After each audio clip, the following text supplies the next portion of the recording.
Shifting future, shattered dreams, end of times ain't what it seems. Hello, friends. Sam Cheney reporting for Weaponized News. Today, April 28th, 2026. Thank you for joining us on this Tuesday edition of Weaponized News. The British have invaded the country.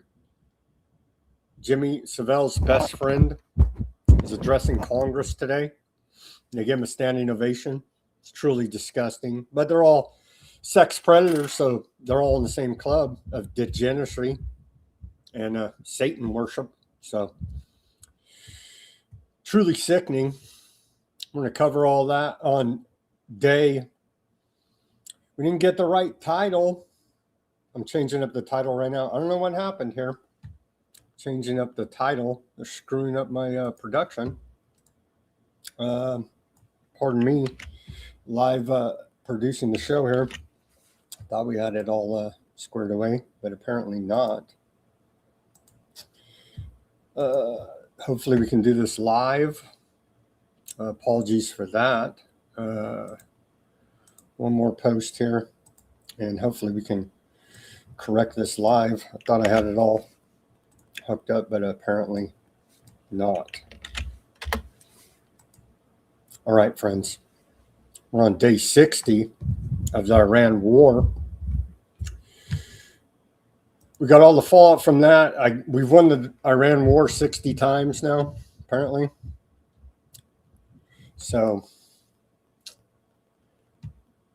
what else do we got here?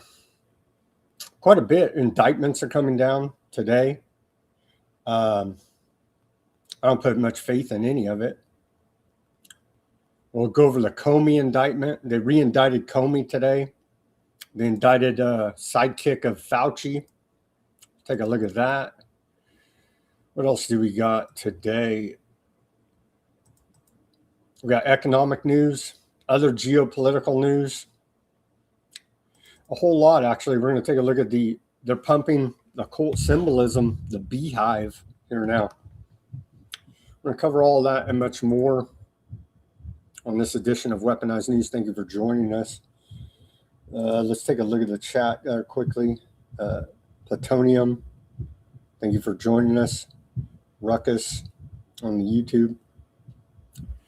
I hope it updated. Anyhow, welcome to the new viewers. For some reason, maybe I shouldn't even talk about it, but for some reason, it did update live on the YouTube. For some reason, YouTube took off the, we hate Trump, YouTube. We hate Trump. I don't know what it is, but YouTube took off the clamps on the censorship yesterday. And we had the biggest show we've had on YouTube since we had the new channel. And so thank you to all the new viewers. We appreciate you. Okay, let's, I don't even know what to do with myself here. They're giving me too much dopamine now, right? I got too many dopamine hits. So just scale it back, calm down, guys. Okay, don't everybody rush for the exits here. Seriously, though, let's get to this day in history, and we'll get to all this news. We have a whole lot of news to cover for you today. On this day in history, we have quite a few events. Let me try to blast through this. On this day of April 28th, we go back to the year 1376. On this day in 1376, English Parliament demands supervision over royal spending. Imagine that. Tying in with the Queen of England over here, or Jimmy Savile's best friend, whatever you want to call him. 1789, on this day, mutiny on the Bounty. Fletcher Christian leads a mutiny on HMS Bounty against its captain, William Bligh, in the South Pacific. And of course, there's famous movies made about it. 1962, Mutiny on the Bounty, classic. 1848, on this day, slavery is abolished in the French colonies. 1881, Billy the Kid escapes. Billy the Kid escapes from Lincoln County Jail in Lincoln, New Mexico on this day. 1928, RCA and GE install 3 test television sets in homes in Schenectady, New York, allowing trials of inventor Ernest Anderson's home television receiver, a poor, unsteady 1.5-inch picture is received from a radio transmitter. And now everyone has, or the very large majority have this idiot box in their home, right? As it was once referred to. We do appreciate the mind control device known as the television. 1934, on this day, then President FDR signs the Homeowners Loan Act. On this day in 1937, Pan Am operates the first scheduled commercial trans-Pacific flight.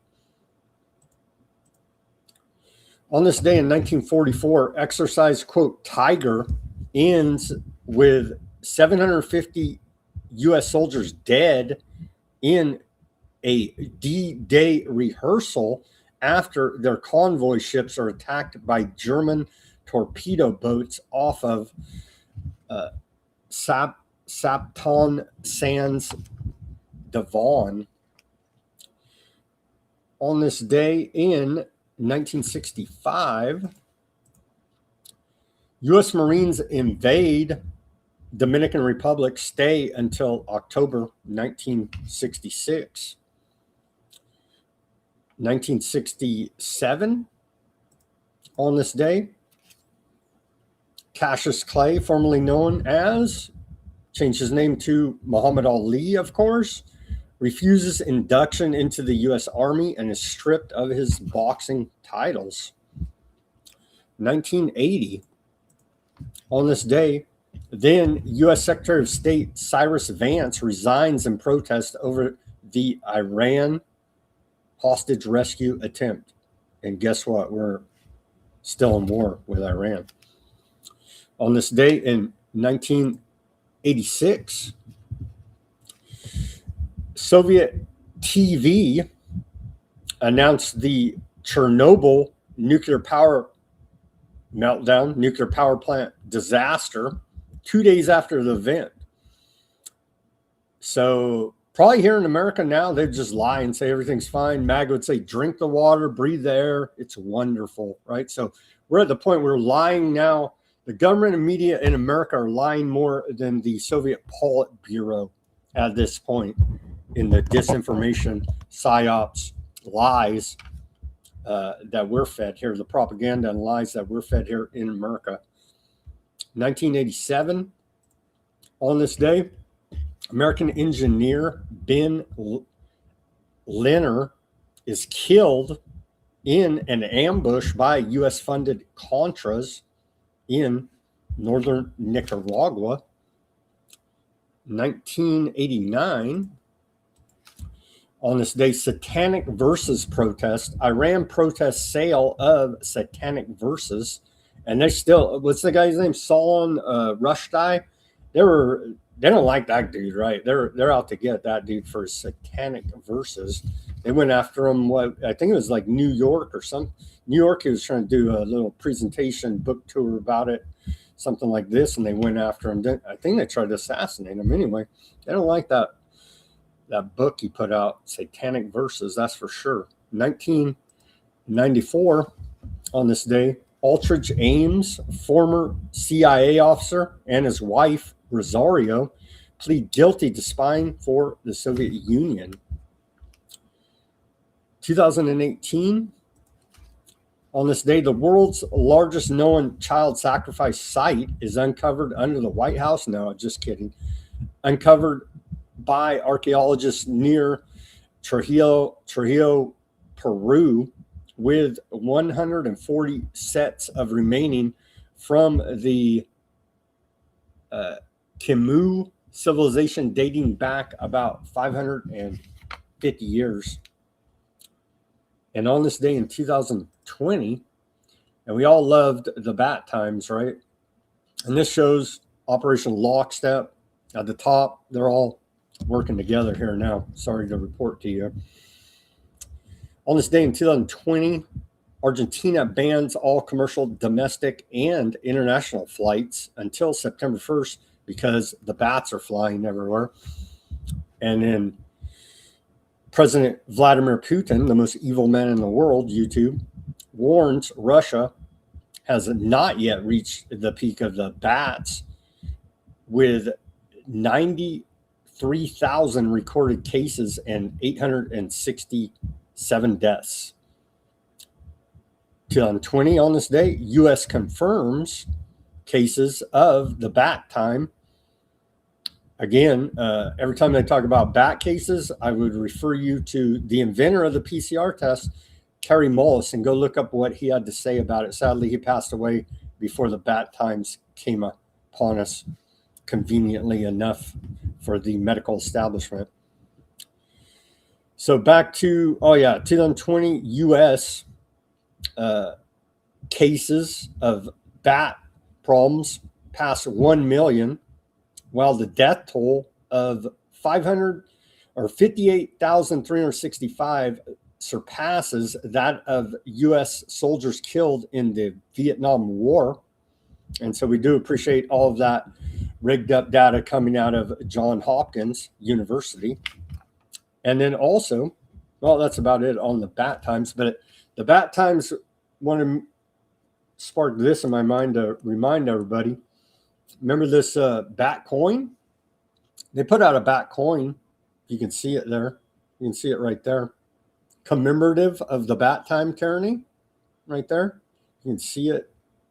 It's a little bat, a mother bat and a little baby bat. And this is issued by United States of America, quarter, the bat times. And it's a special issue for America Samoa. It's an older one, but you can clearly see the mockery of the bat times right there. All right. Continuing here. On this day in our civil liberties history, see if I can get it in order. I jumped around a little bit. Okay. On this day in our civil liberties history, we go back to the year 1917, origins of American spying. Cipher Bureau, forerunner of the NSA, created during World War I on this day. And so we do appreciate all of the spying and the cryptography and their cryptocurrencies and all of this. We do appreciate their efforts to deceive there. And then we fast forward to 1975 on this day in our civil liberties history.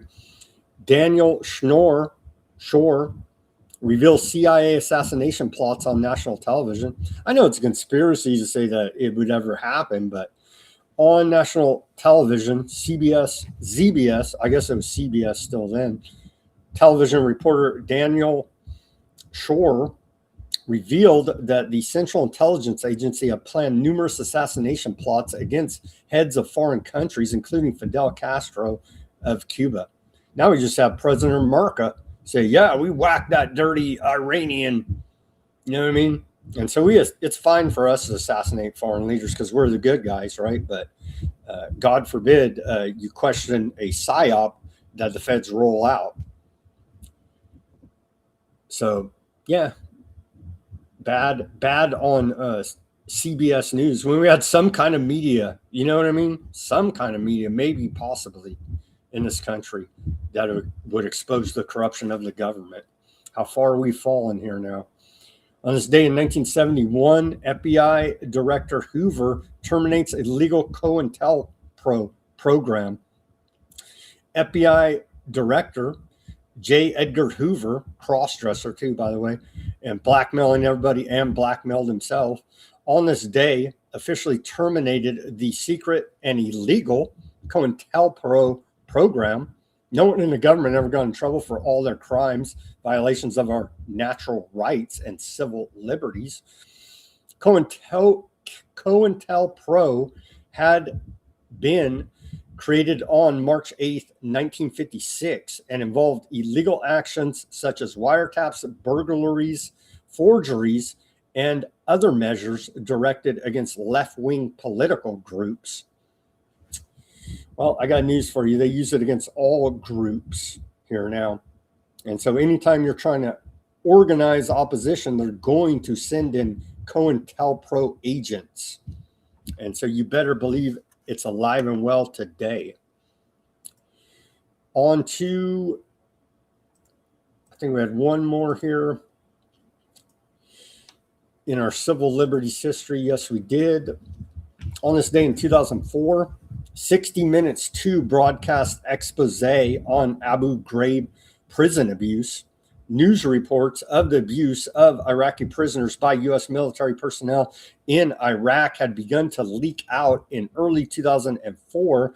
The CBS 60 Minutes 2 story on this day created a sensation, largely because it included photographic images of abused prisoners in degrading situations. Some photographs included naked prisoners, American soldiers taunting them, threatening them with dogs, and in other humiliating positions. The broadcast of the story had been delayed for 2 weeks at the request of the Defense Department. The abuses were confirmed by the military's own report, the Tugboat report. And so there you go.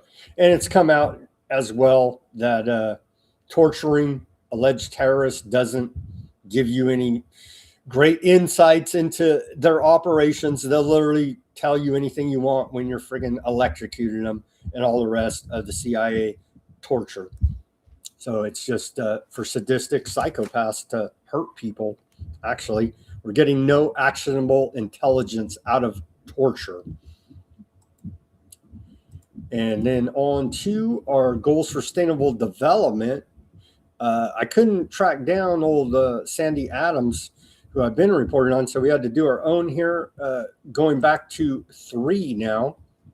3, as we're going through the goals for sustainable development, because make no doubt about it, we're still on a hard path to UN Agenda 2030, one world government. Here is good health and well-being. Well, it sounds all well and good on the surface, right? Well, of course, everybody wants good health and well-being, but turns out, look what they did here. Oh, before the bad times.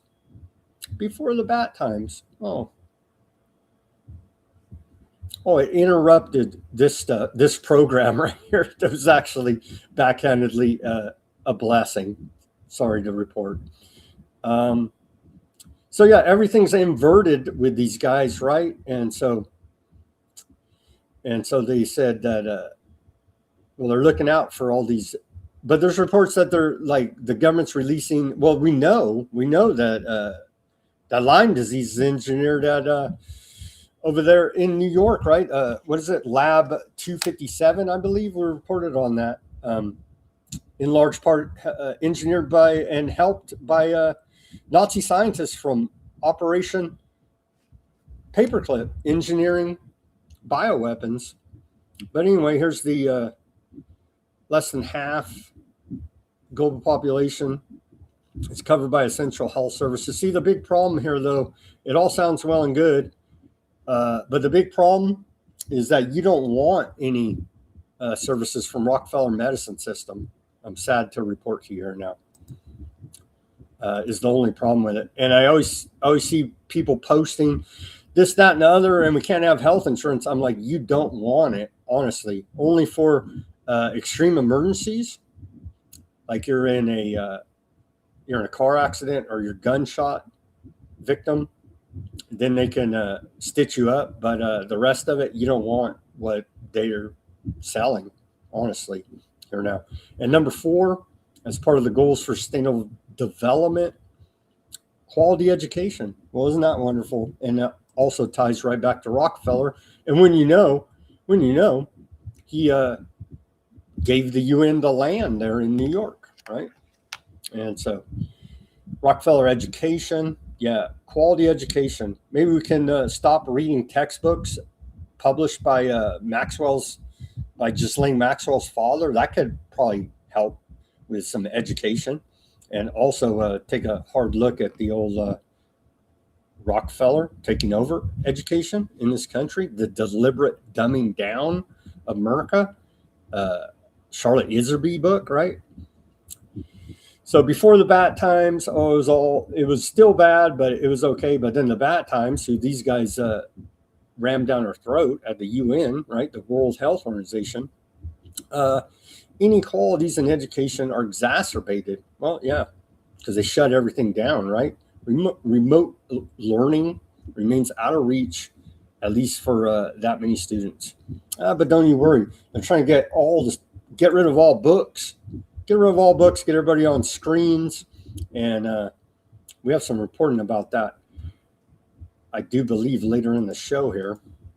So those are goals 3 and 4. And then we'll circle back. Where are we at now? We did 1, 2, 3, 4, 5, 6. I think we need 9, 10. I don't know. Well, I'll sort it out. And so we cover them all. Or we'll have to just run through all of them on one show. Turns out, yeah, they're all related as we continue to report here now. They're the same bloodline. Here's Trump. Yeah, they're all the same bloodline. Every president is related, except for Martin Van Buren. And so they're all part of the same royal bloodline. Here's Trump bragging about it backhandedly. Wow, that's nice. I've always wanted to live in Buckingham Palace. I talked to the king and queen about this in a few minutes. Revealed how the mail traced Trump's family tree and found he's the king's cousin. And he's also Hillary Clinton's like sixth cousin or something like this. They're all related. They're all interbred, satanic degenerates. And so that's the leaders of the quote free world right here. Truly, truly disgusting. And Trump's praising the monarchy. Jimmy Savile's best friend here now today. It's truly, truly disgusting. But it's his cousin. So yeah, it runs in the family to be degenerate, dark occultist, satanic baby eaters. You know what I mean? And so it all runs in the family for these evil people. Yeah, here they are. It's all so funny. It's truly a slap in America's face, honestly. White House posted this. Two kings, really.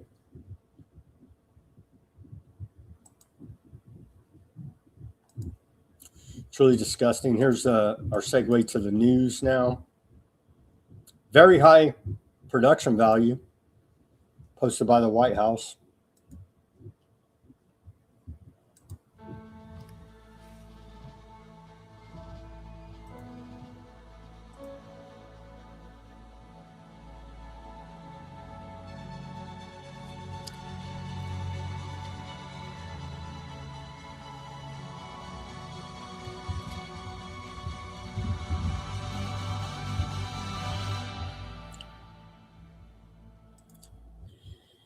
Oh, isn't it so beautiful? Melania's so elegant. No, they're disgusting criminals, okay? And they've rolled out this, we showed it a little bit yesterday, but I wanted to circle back again because Trump posted he's the beekeeper. And what does all that mean? Well, let's run through it here now. Here they are. Here they are amazed at Trump holding a bee in his hand. Isn't that amazing?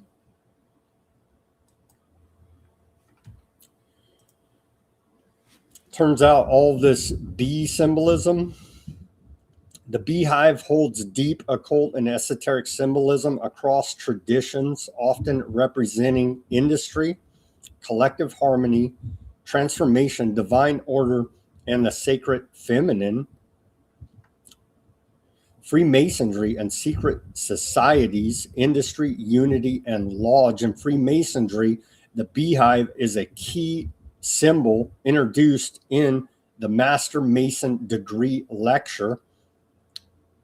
It embodies industry, diligent, organized labor for the common good, teaching Masons to work harmoniously without idleness or contention, just as bees contribute selflessly to the hive.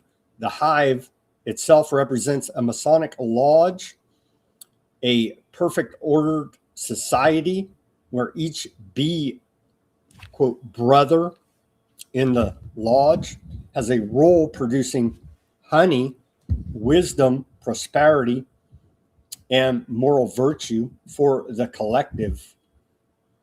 Early Masonic texts describe the bee as the grand hieroglyph of Masonry due to the hive's indigenous communitist design. Some illustrations show seven bees around the hive, invoking esoteric numerology of perfection and completion. Deeper esoteric layers link it to regeneration and the soul's journey, paralleling ancient mystery traditions where the hive symbolizes the ark or the vessel of rebirth. And it goes on in a bunch of others, ancient mystery school traditions. But here's right from the Freemasons. There you go. Some symbology right there in the thumbnail of today's show. And so it's Trump telling us he's a dark occultist Freemason of the highest order, casting spells upon the public. It's time for people to pull the veil off their eyes and see what's in front of their face and say, we don't support this bullshit. You got redcoats marching on the White House lawn, and we're supposed to say, oh, it's so wonderful and funny. No, it's total bullshit. And you're a piece of shit, Trump. And the King of England is a piece of shit, too. BComs, Cheney Project. He's always blasting out some great stuff here. It is custom to tell the bees when leadership has changed hands. Royal Beekeeper has informed the Queen's bees that the Queen has died and King Charles is their new boss in bizarre tradition dating back centuries. Here's how the Royal Beekeeper informed the Queen's bees that Her Majesty had died. And so Cheney Project there, we're going to get her back on the show here soon, hopefully. I got to yell at her. She said to check her DMs. Anyway, BComs, there you go. More from Cheney Project here. Biblical style plague as bees swarm Aardvark land skies as residents rush to cover. Remember, we covered that. We covered that when it happened. Let me give you a little bit here more. A little bit more from the White House. I'll show you the. So I don't know if you guys probably don't see the thumbnail when you're tuning in live. I don't know if you do or not, but here's some more of these BComs. Well, here it is. Be Best from the White House right here. There you go. And their beehive is like the White House. And here's where they eat the children underneath for their bunker. Their ball room, right? BAAL room. Of course it is. Let me try to find quickly here. They're plugging the heck out of the White House. They're blasting out a bunch of this bee propaganda, telling you exactly who they are if you have eyes to see. But I guess in the one-eyed man is king in the land of the blind here as well, right? So here it is.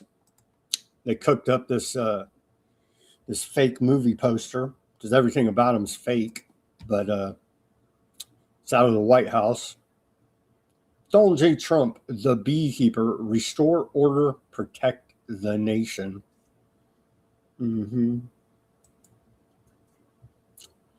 So they're laying it on pretty thick with the bee symbology. They're telling us exactly who they are. Now here's your traitors in Congress giving Jimmy Savile's best friend a standing ovation. They're all sex offenders, a very large majority of them. So it's all one big club of degenerate scum. And here they are. Truly disgusting. This is not America. But these are the peoples in the halls of power that allegedly represent us.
And it goes on.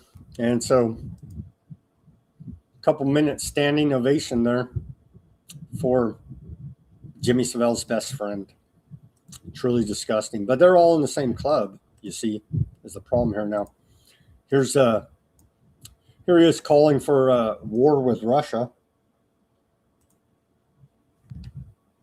The immediate aftermath of 9/11, when NATO invoked Article 5 for the first time, and the United Nations Security Council was united in the face of terror, we answered We're lied to about 9/11. the call together, as our people have done so for more than a century, shoulder to shoulder, through 2 world wars, the Cold War, Afghanistan, and moments that have defined our shared security. Today, Mr. Speaker, that same unyielding resolve is needed for the defense of Ukraine and her most courageous people.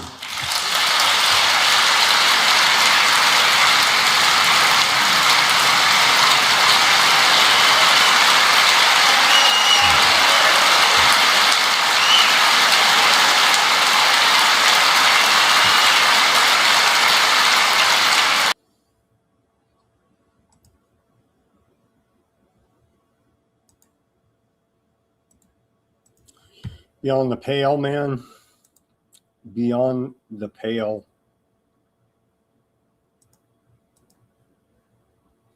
Here's a little bit about Jimmy Savile for those that don't know about him.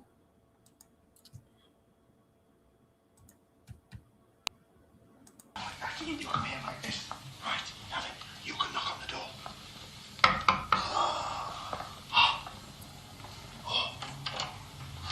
Hello, welcome. Come in. I must introduce all the friends. I'm Lucy. You're Lucy. Welcome, Lucy, dear. Come in and go and sit down. I'm Alice. Alice, and where are you from, Hailing Alice? Island. Hailing Island. And Jane from Newport, Wales. I'm Philip. And Philip. And let me think, Lucy was from Scotland, Yes, wasn't she? yes. Yes, come along in, Philip. Good. Come along, Jimmy. Nice to see you. Wonderful. Famous DJ there in UK. Raping kids. Jimmy Savile took little kids on a tour to Aardvark land. Jimmy Savile was massive He's like, I don't know what you could compare him to here, like America's Dick Clark or something like this, right? Just all over the place, famous DJ there in UK. Best friends again. Here's and he told you the whole time, and everybody laughed it off as a big joke. Well, no, it actually wasn't a big joke. You used to be a wrestler, didn't you? Is that right? I still am. Oh, yeah. I'm feared in every girls' school in this country. It's hilarious. Well, he's telling the truth because he's going in these girls' schools and hospitals and raping the children and abusing them. There's more of it. That is supposed to be me, that. What did I ever do to you that you would draw that picture of me? Everything. Super times for all. No danger about. In fact, let me tell you, if you don't work in a hospital, you really are missing something. In fact, you're missing everything.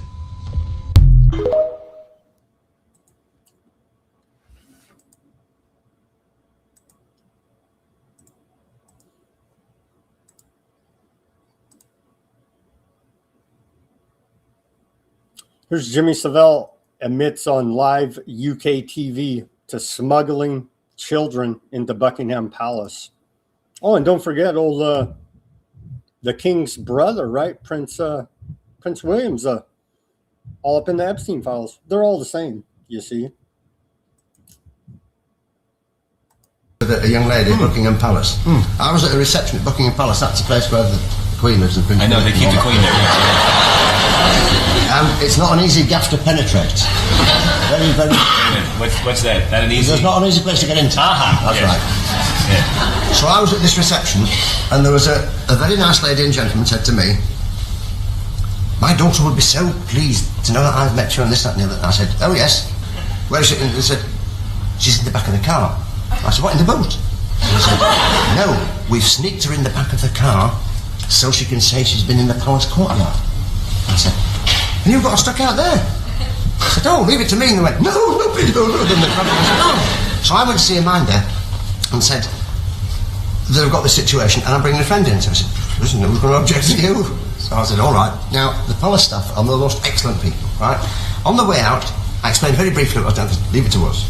So I went out into the car park, which is a courtyard inside the palace, and I shouted the young lady's name. Next minute, she's holding my arm, and next minute we're marching up the steps right into the palace. Well, the staff had done it right. The two footmen opened the two great doors, and inside there were all the majors and the colonels and the household staff. It's a most elegant situation and tremendously rewarding, right? And of course, when she sees this spectacle of the carpet and the people all standing there, and they all give a little graceful dip as she walked by, and she was now hanging onto me like a lifeboat, right?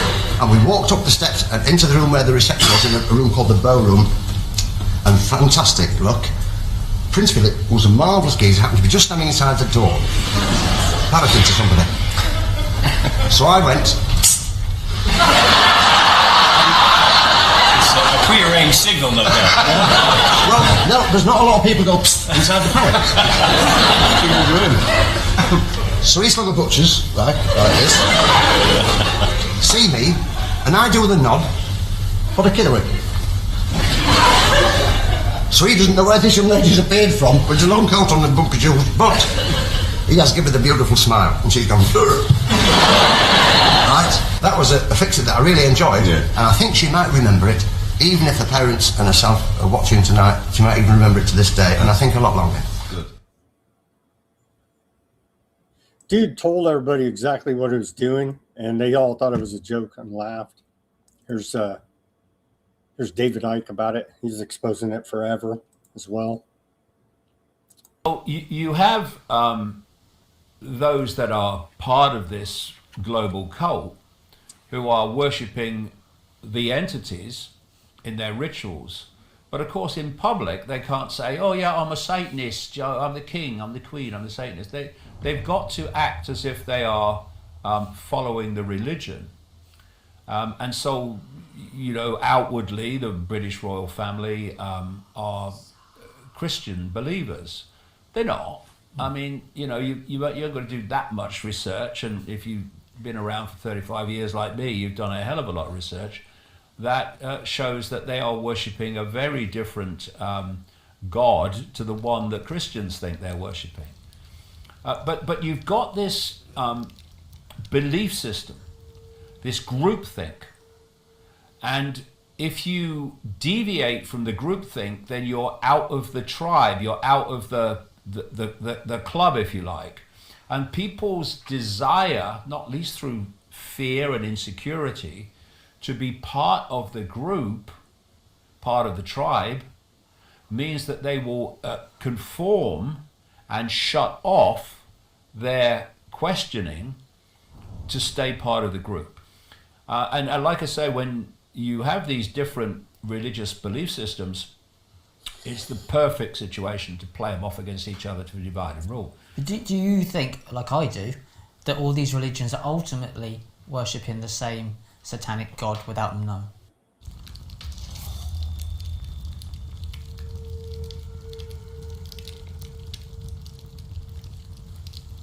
%100%, Rich.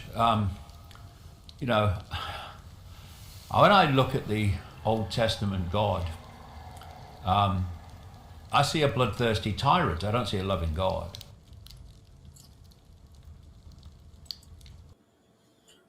I don't know about the lizard people and the aliens, but David Icke did get a whole bunch right, exposing all the corruption for sure, the child abuse and so on there. And he was saying it when everybody said, "Oh, you're crazy," and they were laughing at Jimmy Savile on TV. It's all a big joke. It's all come out 100%. That's exactly. He was going abusing sick kids, abusing all kind of kids, but especially the worst part, abusing sick kids in the hospital. And even he was even raping the dead bodies. I mean, so you better believe he was eating them, drinking the blood, the whole routine that we know they're all into here now.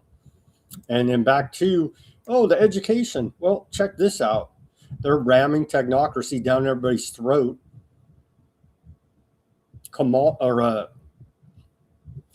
Melania and Camilla, I guess it's Queen Camilla, met with students exploring the shared history of our two countries through virtual reality headsets and AI-enabled smart glasses. Part of the First Lady's Fostering the Future Together initiative. And so are they going to use that bunker they're building underneath the ballroom to go ahead and traffic children right there directly through the White House? You better believe it. They're ramming technocracy down everybody's throat.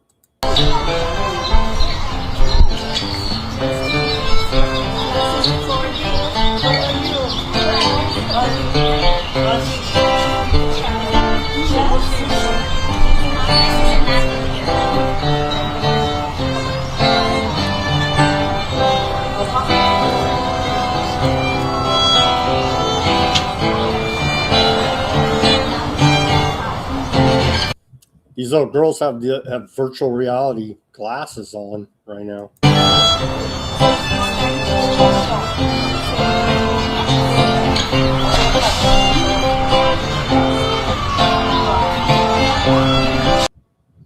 And so there you go. And so Trump's a total sellout, fake piece of garbage. Because if he was really to call all this out and say, we're going to have some grand ceremony for this piece of garbage, because he's one of them, you see.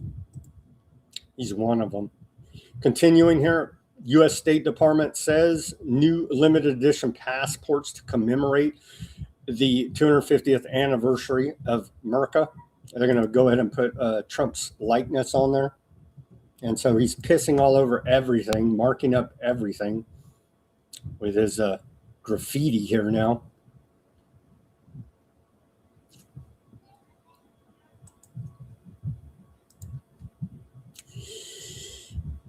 The Hill Madness claims the shooting was staged, expose a conspiracy theory crisis, the Hill says. Well, it turns out conspiracy theorists are like, 100 and zero compared to these liars at the mainstream. You know what I mean? Max Burns.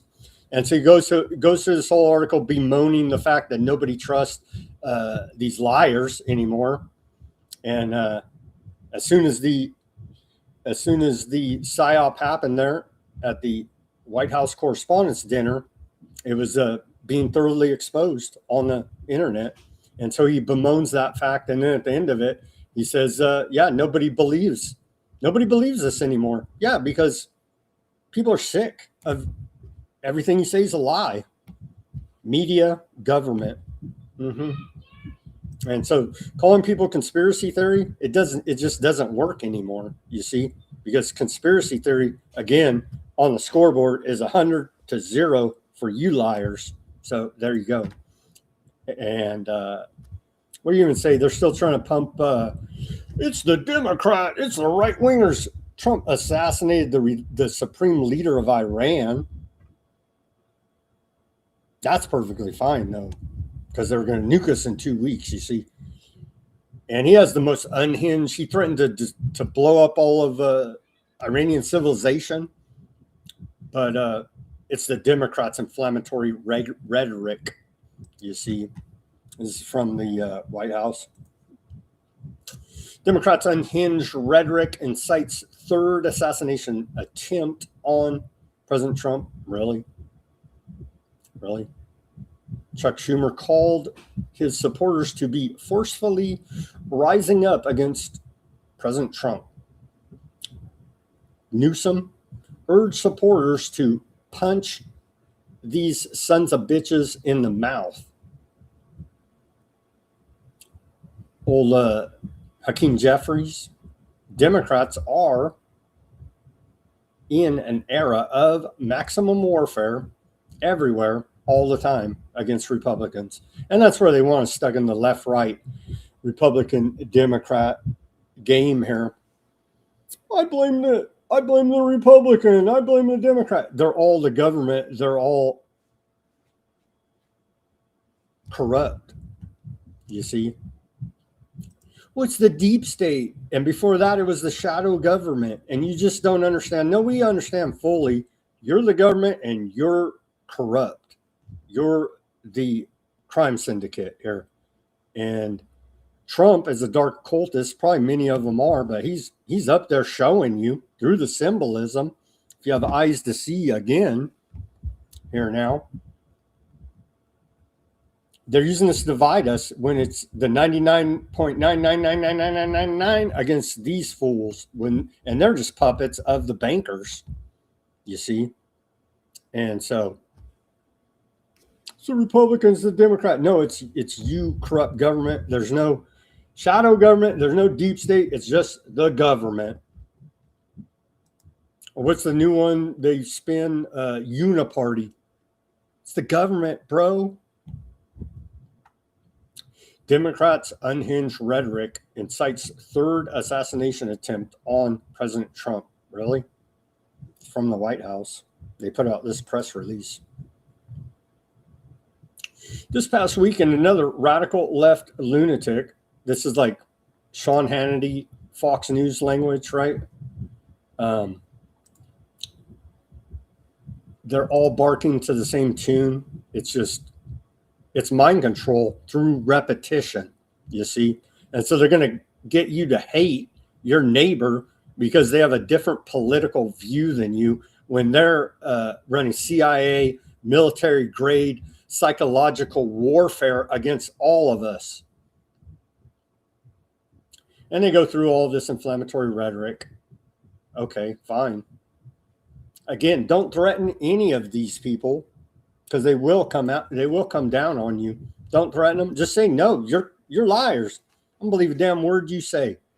Any of them, all of them. The government. Never trust the government ever about anything. But they play this game, the Masonic theater known as American politics, you see. And get everybody all worked up fighting with each other. And the government runs us over. Stop serving this evil system. The peaceful way to go about it is simply do not comply. Say no. There's a lot of power in telling these people no.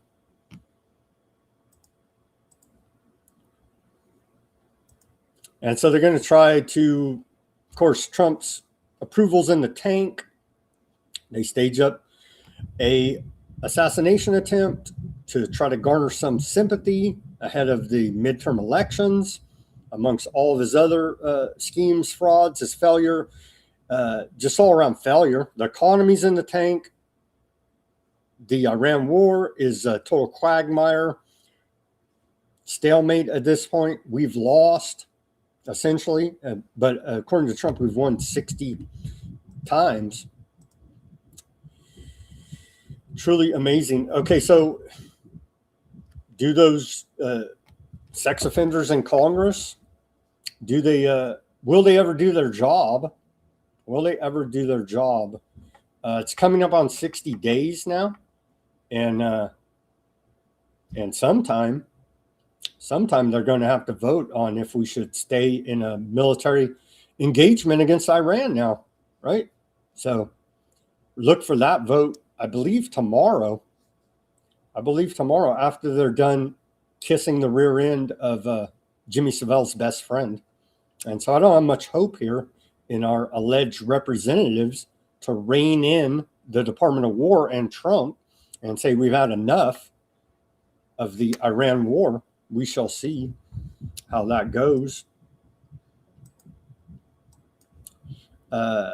Democrat out of New Jersey, Gottheimer, who interviewed him here, Drop Site News interviewed him, and he said, whose war powers resolution is set to come to the vote on the floor Tuesday, told Drop Site News that it is incumbent upon the Trump administration, now that 60 days have passed, to come explain their motives and objectives in Iran to Congress, but deflected blame for the war onto regional resistance groups like Hamas and Hezbollah.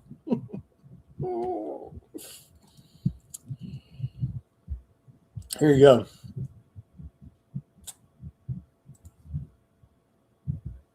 Iran in state of collapse. Iran has just informed us that they are in a quote, state of collapse. They want us to open the Hormuz Strait as soon as possible as they try to figure out their leadership situation, which I believe they will be able to do.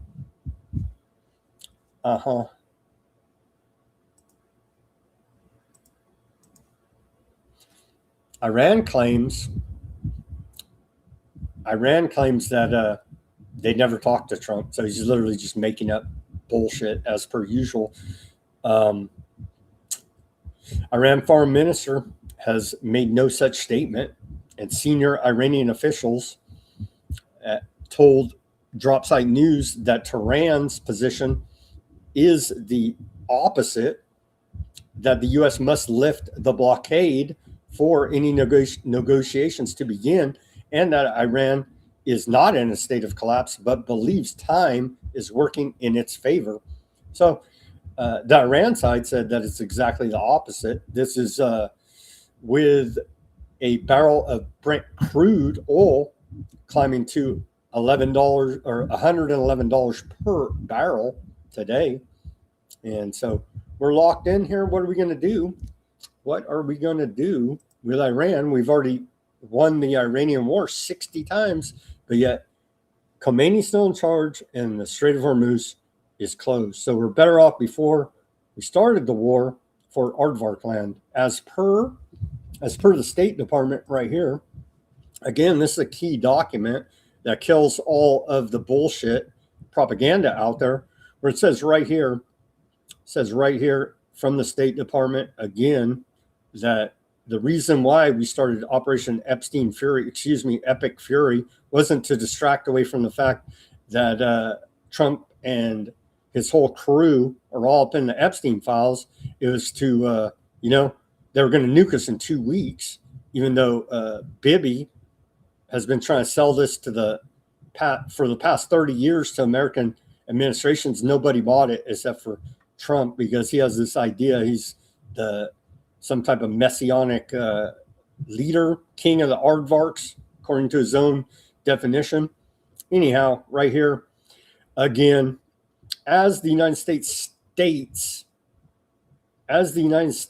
has explained in multiple letters to the UN Security Council, including most recently on March 10th, the United States is engaged in this conflict at the request and in the collective self-defense of its aardvark land ally, as well as in exercise of the United States' own inherent right to self-defense. So there you go, right there.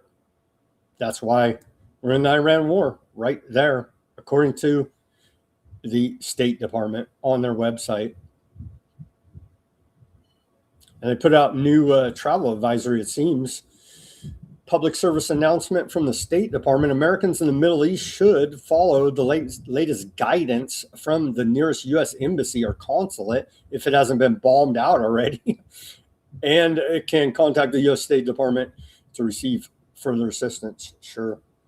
If you're still stuck over there relying on the State Department, good luck to you. U.S. Central Command says earlier today in the Arabian Sea, U.S. Marines from the 31st Marine Expeditionary Unit bombarded MV Blue Star 3, a commercial ship suspected of attempting to transit to Iran in violation of U.S. blockade on Iranian ports.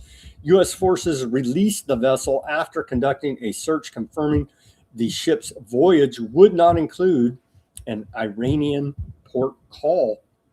American forces continue to operate and enforce the blockade across the Middle East. So far, 39 vessels have been redirected to ensure compliance. And so here's a little video. They fly in on their helicopter, and yeah, but hey, Iran are the pirates, let me tell you.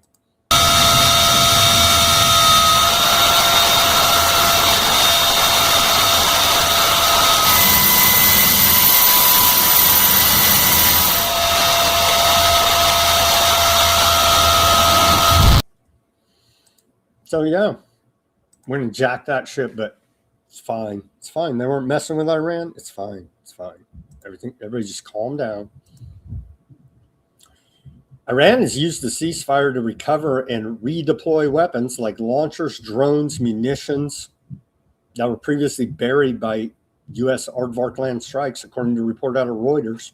So this, quote, ceasefire or calm in the heavy bombing campaigns is what it's actually is, has allowed them to now rearm. And everybody's fingers on the trigger, just waiting, just waiting. U.S. intelligence agencies are assessing how Iran might respond if Trump declares victory and scales back the ongoing war. Early assessments suggest Iran could see a U.S. withdrawal as a win, according to a report out of Reuters. Well, Trump's already said we've won 60 times now, right? So there you go. Yeah, how do we get out of this and save some face? You don't. You don't. Sorry, it's a massive failure on all fronts. As the intelligence agencies told Trump, don't do this, bro. The U.S. is not an imminent threat, or Iran is not an imminent threat to the U.S. per their nuke program, per Joe Kant, per the freaking report. We reported on it all. It's all documented. And so forget all the Fox News propaganda and lies from Trump. That's the truth of the matter, is Iran was not an imminent threat. We are in the wrong attacking them for aardvark land, you see. Yeah, Republicans are going to lose the midterms no matter how many psyops and false flags they stage here now. Trump's approval rating hits second term low, according to polls out of Reuters now. It's at 34% in this Reuters poll of approval ratings. You can see right there. Disapproval 64%. And so, yeah, Republicans are going to lose the midterms big time, and they deserve to lose big time. Here's Mearsheimer, Professor Mearsheimer, on saying Iranians are not going to give up control of the Strait. That's their leverage. They'd be crazy to give up control of the Strait. we basically lost the war. Here's Mearsheimer on Judge Napolitano's show, explaining the hard facts of the situation. He doesn't understand, and the president doesn't understand, is that the Iranians are not going to give up control of the Strait. They'd be crazy to give up control of the Strait, not only in the midst of this conflict, but for as far as the eye can see. It is where their leverage comes from. The control of the Strait, plus all those missiles, both cruise missiles, ballistic missiles, and of course drones that they have. They're not going to give those things up. That's their leverage. And by the way, with regard to Secretary of State Rubio and his absence from the negotiating process, you want to understand that there are two members of the administration who desperately want to become president in 2028. One is Marco Rubio and the other is J.D. Vance. And both of them understand that if you get involved in these negotiations, you're in the end are going to end up making significant concessions to the Iranians, because the Iranians are in the driver's seat here. We've basically lost this war. And if you make those concessions, if you're the point person for making those concessions, you're going to take a lot of heat from the Israelites. I know, God forbid, if you get on the wrong side of AIPAC, right? Because they run America, apparently. Wow. Wowzers. All right. Let's take our live commercial break here now. Give me that like, share, subscribe, push that notification button. Thanks for bearing with me through the beginning of this production. We're a little off kilter. I think we got back on track. Everybody go to weaponizednews.com. Get yourself some stickers, /shop. The link's in the description below this video. We have the holograph sticker. We have the white background sticker right here. And the clear background sticker right here. All three available at weaponizednews.com/shop. Help support independent reporting and analysis, brought to you 5 days a week. Broadcasting live Monday through Friday, 5 p.m. Pacific, 8 Eastern time. Patron our store. We got t-shirts, baseball caps, coffee mugs, all kind of gear, shot glasses. Maybe this time start drinking heavy, like that EU diplomat lady said a few months back. Anyhow, any which way you choose to support us is truly appreciated. weaponizednews.com/shop for some stickers. You can donate to the broadcast, buy me a coffee, Bitcoin wallet address, Cash App, all in the link in the description below this video. If you want to become a paid subscriber, Weaponized News Substack, the link's below there. Everything's free.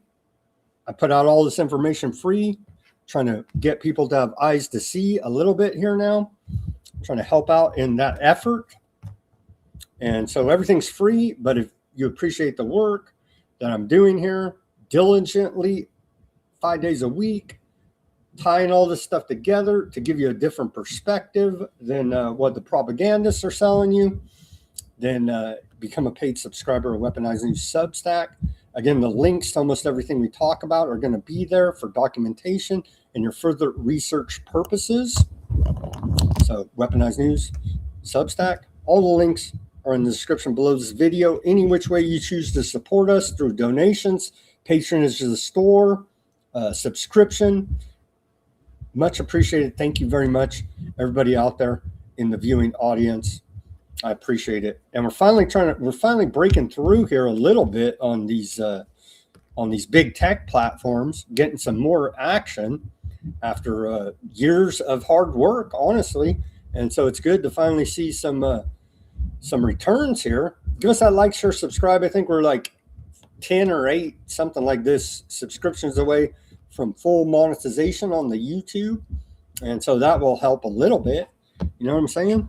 A couple nickels here and there. Probably still won't be able to afford some top ramen, but that's okay. We're building here, working hard every day, cutting through the government lies and propaganda for you. And so thank you for bearing with me through that live commercial break. weaponizednews.com/shop. All right. Welcome back to the second half of the show. Shout out to Fat Bob. I did get your message over there on the Fat Bob's. They got that guy so censored. They banned him off X. He's banned half all over the place. I know the feeling. And so we have to like send messages through Substack now. I mean, it's ridiculous. It's back to the meme, right? Where they're showing the Indians with the smoke signals, right? Me and the homies communicating after they ban everybody for calling out their dark occultist Satanism. You know what I mean? After they ban everybody for seeing that, and we're have to be communicating with the smoke signals. I'm sure you guys seen that meme. I mean, we were there in the bat times. In the bat times, we were there, and they'll put us back there like that, right? We've already seen that movie. And so anyway, shout out to Fat Bob, and I did get your message, and thank you for your subscription. It is truly appreciated. And send your research that you want me to play here, because Fat Bob, he knows his stuff. He's been researching this stuff, the grand conspiracy, right? Colonology. He's been researching this stuff probably longer than me, and so he knows his stuff, and so he does have some very insightful tidbits of information over the years as we've gone through all this together. And so feel free to drop some more info and we'll cover it here. Fat Bob, thank you. And thank you for all your comments and contributions to the show. All right, welcome back now to the second half of Weaponized News on this Tuesday, April 28th, 2026 edition. We just went over how Jimmy Savile's best friend was given standing ovation by the criminals in Congress. It's truly disgusting. Trump's dropping his occult symbolisms with the beehive. They're laughing at everybody like we don't have eyes to see and we don't know what's going on. Marching out redcoats on the White House red lawn. So literally treason in your face. He supports the crown. So there you go. Everything America's against, Trump's for. So there you go. Thoroughly exposing himself through his own narcissism and degeneracy. And he'll literally kill thousands of people to distract you away from his involvement with Jeffrey Epstein and the files. And now they're trying to throw some red meat out there for the base, right? Trust the plan. We're going to get the bad guys. We're draining the swamp. I got news for you. They're all the bad guys. And the only thing that would drain the swamp is if they all march themselves down to the immigrant detention centers, i.e. FEMA camps, and turn themselves in there and then, threw away the key. And obviously that's not going to happen. But they're throwing some more red meat out here, and this is another garbage indictment, but it catches the headlines and gets a distraction for the MAGA crowd.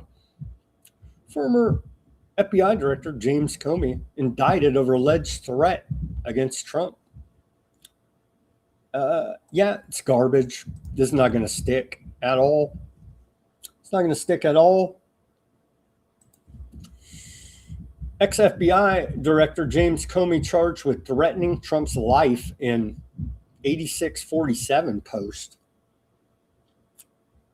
And it's total BS, right? So they're saying this post on Comey's Instagram was a threat on Trump's life. Right? 8647. And Comey said he was just walking along, saw that on the sand, found it interesting, and took a photo and posted it on Instagram. And that'll probably be enough to get him off, because there's no credible threat by Comey against Trump's life. Here's old Kash Patel, won the gold medal for Epstein file cover-ups. I can't look at you straight because I'm drunk and loaded out of my mind. Director of the FBI. Here he is. Talking about this indictment of Comey. They already had to drop the first one because it was bogus. So's this one. As you heard from the Attorney General, the U.S. Attorney, former FBI Director James Comey, has now been indicted for 2 felony counts. While many of you may read this indictment and view this matter as a simple investigation, it is the farthest thing from that. Every single investigation this FBI and our partners at the Department of Justice undertake, especially those that involve the threats to harm or hurt or even kill individuals, whether they hold public office or civilians in our country, are met with the same measure of investigative prowess and tools and personnel in partnership with the Department of Justice as anyone else. As the U.S. Attorney indicated, James Comey will be afforded every matter of due process under the United States Constitution. And as the Attorney General indicated, this has been a case that's been investigated over the past 9, 10, 11 months. These cases take time. 9, 10, 11 months. How about investigate 9/11 there, bud? Our investigators work methodically. They are career agents, career prosecutors who work these matters. They call the balls and strikes in the field as they see fit, pursuant to the facts of the case and the law. They took that information and made a presentment to a grand jury, a jury of peers in the district in which the alleged crime took place. And that grand jury spoke, and that grand jury returned a 2-count indictment against James Comey.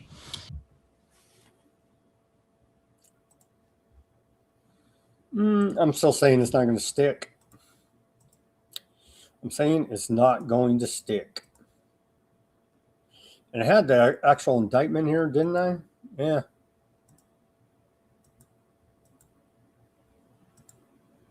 Thought I did. So I lost the actual indictment, but you go read the actual indictment and it's like, yeah, it's not going to stick. Sorry to say. Sorry to say here now. But again, red meat for the base. There's some public health news now. Some public health news. New weapons grade drug from Mexico surges in U.S. cities, killing hundreds of unsuspecting users. So don't threaten the government and don't do drugs.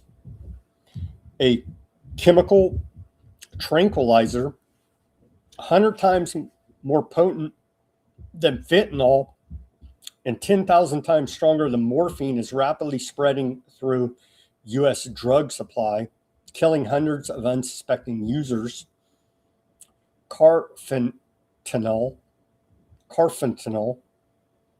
a large animal tranquilizer researched for years as a potential chemical weapon, was identified 1,400 times in DEA seizures last year, a nearly 10-fold increase from just 145 incidents in 2023 and only 54 incidents in 2022. So you're out there messing around, however you may be, recreational drug use, however you see it, you're going to become a junkie strung out, especially messing with opiates. And so don't do drugs, kids. It's that simple. And now they got weapons grade opioid derivatives out there, 100 times more potent than fentanyl. Don't do drugs, kids. You'll overdose and die. So we did get an indictment today as well for public health official. I know, God forbid. They should have probably put Fauci's face instead of George Washington on the front of this coin, right? For the bat coin right there, if you guys can see that. Anyhow, Justice Department says former senior NIAID, National Institute of Allergies, and I forget even what it all stands for now, and disease. The office that Dr. Fauci was head of, that guided us through the bad times, senior NIAID official indicted for concealing federal records during the bad times. These allegations represent a profound abuse of trust at a time when the American people needed it most during the height of a global bat problem, said Acting Attorney General Todd Blanche. As alleged in the indictment, Dr. Marins and his co-conspirators don't be a conspiracy theorist, but every other indictment indicts people for conspiracy. I know. Co-conspirators deliberately concealed information and falsified records in an effort to suppress alternative theories regarding the origins of the bats. Doctor or government officials have a sole duty to provide honest, well-grounded facts and advice in service of the public interest, not to advance their own personal or ideological agendas.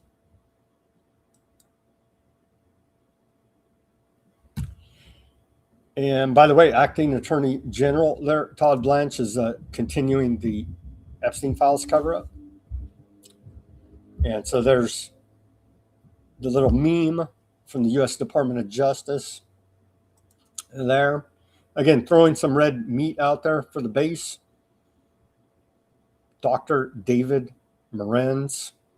Let's watch this short clip of his testimony, of his lying, essentially, here now.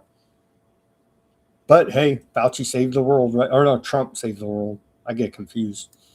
Not intentionally, and but it's unintentionally or not. Did you conduct government business through your personal email account? well, some of the emails I've seen that you all have provided look pretty incriminating. I don't know what they are. I don't remember them, but yes, it looks like I made a mistake on more than one occasion. But it certainly wasn't my intention to do that. And let me also Mistake or not, though, I'm running short of time. You're admitting that you did official government business through your personal email. From what you have heard and seen today. Your definition of from what you have heard today, would you consider that to be official government business through your personal account? I don't know. I mean, I'd have to look at all the emails. Okay, seems like in our discussion, even talking with you here, It's it really sounds possible like that you would agree with us that you have conducted government business through your personal account. Did you ever misuse official resources to advance your personal interests or take contrary actions to NIAID's official policies or positions? I'm sorry, I'm getting feedback here, and I can't. Did you ever misuse official resources to advance your personal interest or take actions that were contrary to NIAID's official position? You know, I'm not sure I know what that means, but you know, Did you misuse resources? I don't think so. Did you ever take contrary opinions to NIAID? Contrary opinions? Contrary opinions.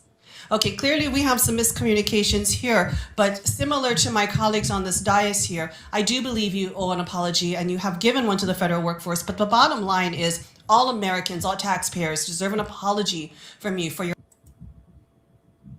An apology. Oh, man. Yeah, I don't have much faith in this either. Again, it's red meat for the base. Trust the plan or drain the swamp, really. One dude there that the Justice Department is acting like they're going to do something. The indictment, well, I'll put up the press release right here. Former senior NIAID, I guess that's how you say it, right? Official indicted for concealing federal records during the bat time. David M. Morenz, 78, of Chester, Maryland.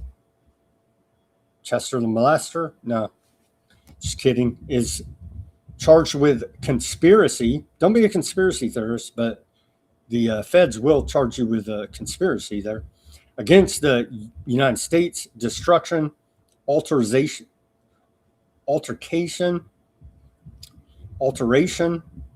or falsification of records in federal investigations, concealment, removal, or manipulation of records, and aiding and abetting. Moran served as a senior advisor to Fauci from 2006 to 2022. So we'll see how this goes. I don't have much hopes that it's going much of anywhere, but we shall see, as they're scrambling now to try to show something that they're doing for the people instead of just covering up Epstein files and marching redcoats on the White House lawn. And the economy's in the tank. It's hard to even afford a gallon of gasoline now these days. Thanks a lot, Trump. Okay, on to where we at here? A little bit more, a little bit Epstein reporting again today. It's her old Ro Khanna. Of course, him and Massey pushed through the Epstein Files Transparency Act. He's asked here by a reporter out of Dropside News about what are his thoughts about Jimmy Savile's best friend coming here to Congress. Congressman, what are your thoughts on the fact that King Charles wouldn't come to meet with the survivors of Jeffrey Epstein, especially considering that his brother, Prince Andrew, was deeply implicated in some of those crimes? Well, it's deeply disappointing. That's why I was with Sky and Amanda. Sky was the brother of Virginia Giuffre. Someone may recognize the king there, right? That could be also part of it. Giuffre allegedly abused by King Charles's brother, the former Prince Andrew. The least he could have done is meet with the survivors. But what I've been told by the British ambassador is he's going to acknowledge the survivors in his address today. If he doesn't do that, he's really sending a terrible message that somehow the British monarchy is above the law and that these survivors were dispensable. I hope that he will address that. Do you think, like, in some ways this is a bit of a national security threat, especially considering some of the ties to intelligence agencies that have been established? We're kind of overlapping with people who've at least been in close proximity, but perhaps were implicated with some of these. There are real national security questions. Now, we need a president to declassify some of the information about Epstein to understand why he was connected to foreign governments, why he was connected to intelligence agencies, and to explain to the American people what happened. But there are definitely unanswered questions about his ties to other governments and intelligence. He was a Rothschild intelligence agent. It's in the files. We've covered it here ad nauseum. So, yeah. His brother defrocked from the royal family, allegedly, at least publicly, because they, at least over in the UK, they act like there's some kind of public shame. Here in America, not so much. Not so much here in America. We did find another, and thanks for the people there on the X. They said because here's that we got one more to name on the list here. Thanks to an inquisitive commenter on a post I made on X earlier today. Here's the list, right?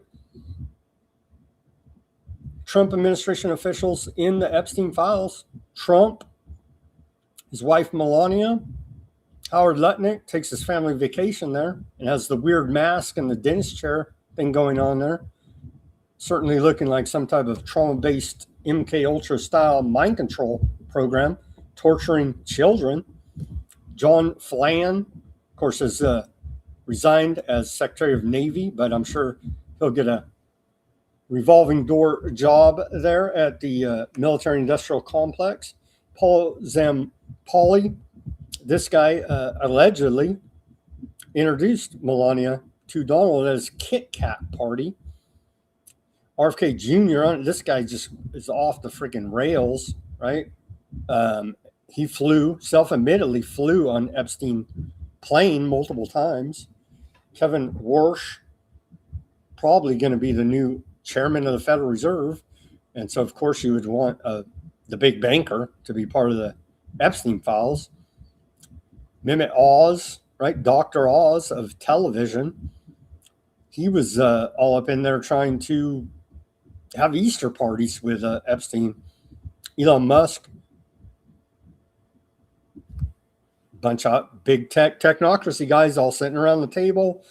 Yeah, but Musk doesn't know nothing about it, right? Mr. America, Steve Bannon, misleading the right-wingers right off a cliff here now, trying to rehab Epstein's public image after he's convicted sex offender. So I don't know how anybody still follows Sloppy Steve, but yet they do. Alex Acosta was the prosecutor the first time around in Florida and asked why they went soft on Epstein, and he said, well, he's an intelligence asset. Bill Barr set up Epstein's former attorney general, first term for Trump, right? Set up, his father set up Epstein as a college professor for math. He's a mathematical genius. You just don't understand. And then Brett Ratner, the film director of Melania, the flop documentary they put out there. And by the way, Trump sucks at golf. Let me just say that. And I was looking for more follow-ups. Honestly, I didn't have time today. But again, this story came out yesterday. Multiple young men allegedly drugged and raped at Epstein's Zorro Ranch, where super predators roamed. And that's the New York Compost put out that story. And I think we do have a clip. Yeah, here's a clip. The hotspot clip, this one. This is Epstein survivor, Shante Davies, exposes Epstein's designer baby project at Zorro Ranch. They're into occult human sacrifice, eating the babies, drinking the blood, into transhumanism, into eugenics, into aardvark supremacy, into trying to engineer designer babies with Epstein's DNA, and on it goes. I did 2 great shows. I got a whole week of coverage when it first broke, and then did 2 great shows with William Ramsey's reports. Everybody should go check those out as well, where we do deep dives covering all this stuff. Anyhow, here she is talking about Epstein's designer baby project. Girls waking up in sort of like a dark room with like a female doctor scanning over them, feeling like maybe there is some kind of procedure that had happened that they weren't aware of. And I believe this is in the file. Sure, there's something in there about a baby actually being born and then just disappearing, like Ghislaine taking it. I personally never witnessed anything like that, but I do remember overhearing conversations about trying to create the perfect baby, the perfect gene pool. And I know that there was sort of a hunt, if you will, for the perfect gene pool. And then been going on forever with the royals, right? With the monarchy, they interbreed until they all have freaking sausage fingers and are all jacked up, go insane and all this. And so they have to inject Princess Diana as one example of many into the gene pool, so their kids aren't freaking inbred, freaking low IQ mutants, essentially, because you're not supposed to be breeding with your cousins, right? But yet they do. So, yeah, it's been going on a long time here, eugenics. And they upped the game to transhumanism here now. And so, of course, with the big tech bros, Peter Thiel, Musk, the rest of the crew, they're working with Epstein on his transhumanist experiments. You better believe it. Report out of Politico today, Government Accountability Office to investigate Justice Department's handling of Epstein files. So, see, they're going to investigate themselves as per usual here now. The Government Accountability Office has launched an investigation into the Justice Department's handling of files related to Jeffrey Epstein. And so I don't have much hope here. We'll see. Maybe I'm too cynical here, but I don't think so. So they're going to investigate themselves and most likely find no wrongdoing, or they'll write a report and say there was wrongdoing, and still no one will get in trouble, as we're on day 140 something of the Department of Justice violating and breaking the law. Acting Attorney General Todd Blanche there breaking the law and not complying with the Epstein Files Transparency Act. And so they're packed criminals right there based on that alone. And that's the facts, man. No matter how much they want to spin it, those those are the facts, man. And so I don't have much hope here with this government accountability office investigation. We shall see. We shall see. All right, on to the economy now. Americans feel worse off financially than at any point in 25 years, Gallup poll says. And so, yeah, Republicans are going to lose the midterm big time because it's the economy, stupid, as old, who's that, Carville used to say, advisor to Bill Clinton. And that interview with Fauci, a dude, Moran's, he's like, Well, it depends. That reminded me of old Bill Clinton, right? Famously during the Monica Lewinsky sex scandal, where he famously said, well, it all depends on what your definition of is. And so that's how they roll. The Pentagon is asking Congress to formally rename the Department of Defense to the Department of War, estimating the change will cost about $52 million. $52 million. The proposal follows an executive order issued last September by Trump. Everybody remember this. When old Mr. We negotiate with bombs, and what do you do with a drunken Hegseth? Put up the Department of War plaque there, formerly known as the Department of Defense. So it's well worth the $52 million cost to change the name. Sure it is. The World Bank warns that energy prices could surge 24% this year. It'll probably be even more than that. The sharpest increase in 4 years, driven by the Iran war. It's going to be even higher than 24%. And so you could tie that back to inflation, tie that back to, because it all is going to trickle down through the supply chain, because the cost of transporting goods. And so, I don't know, we're looking at what, 25% inflation at the least here now, as at the end of it for the consumer. China has said it is poised to restart exporting jet fuel, diesel, and gasoline, according to a report out of the Financial Times. And so all this backhanded proxy Cold War doesn't seem to be working against China here now, and they continue to march forward.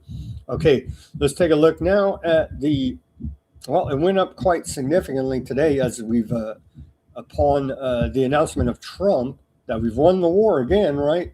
Iran's begging, they're saying uncle, but isn't it Trump saying uncle here now? As the price of a gallon of gasoline on average for America, according to AAA, has reached $4.17 a gallon here now.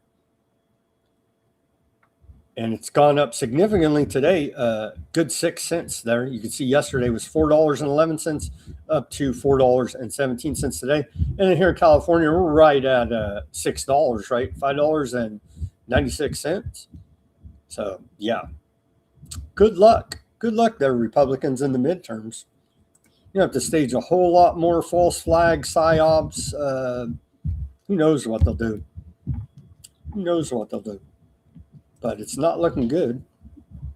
U.S. Central Command says prior to the U.S. blockade on Iran, 5 ships were moored and anchored in the Iranian port of Chabara. On an average day, today, more than 20 vessels remain in the port as U.S. forces cut off economic trade going into and coming out of Iran during the ongoing blockade. And here's the port that U.S. Central Command is proudly blocking right there, they claim.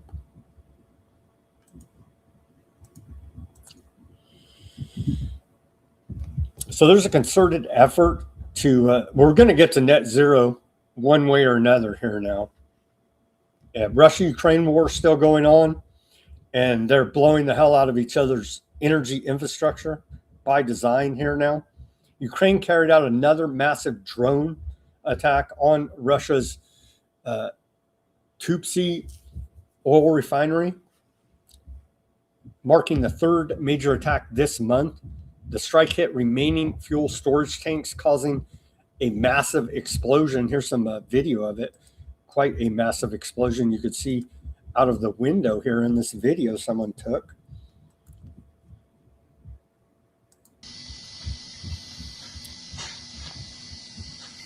Yeah, I'm sure that's good for the environment though, right? Sure it is.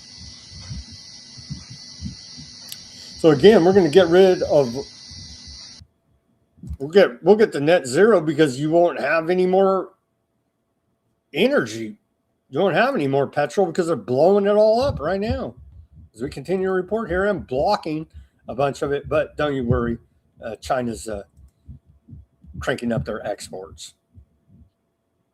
A Japanese-linked super tanker carrying roughly 2 million barrels of Saudi crude oil is transiting the Strait of Hormuz outbound. According to a report out of Bloomberg, the vessel is following Iran's newly designated shipping lanes. The move is being watched as a potential diplomatic signal, as it would represent Iran allowing passage of Gulf oil despite the U.S. naval blockade on Iran's ports. And so again, here's this ship going right through there, tracking it through there. Maybe they're going to make it. And we had yesterday we had reported that Iran had announced, well, if you want to, the toll is going to be paid in the rial there. And so you're going to have to use Iranian currency if you want to deal with Iranians. No more U.S. petrodollar. And then this next report is hurting the petrodollar. The UAE quits OPEC and OPEC Plus in major blow to Saudi-led bloc amid Iran war fallout. Here's the post from UAE, oligarch dude. Who's this guy? He's the minister of energy and infrastructure, UAE. He says UAE's decision to exit from OPEC reflects a policy-driven evolution aligned with long-term market fundamentals. We thank OPEC and its member countries for decades of constructive cooperation. We remain committed to energy security, providing reliable, responsible, and lower carbon supply while supporting stable global markets. Moving away from OPEC there. And you're like, but there's still, what's going on in South America is we have the Greater North America Project to still build here now, right? Well, they're still whacking these alleged narco drug traffickers and doing a bunch of operations down there in Central and South America. Here's Operation Southern Sphere propaganda video from U.S. Southern Command.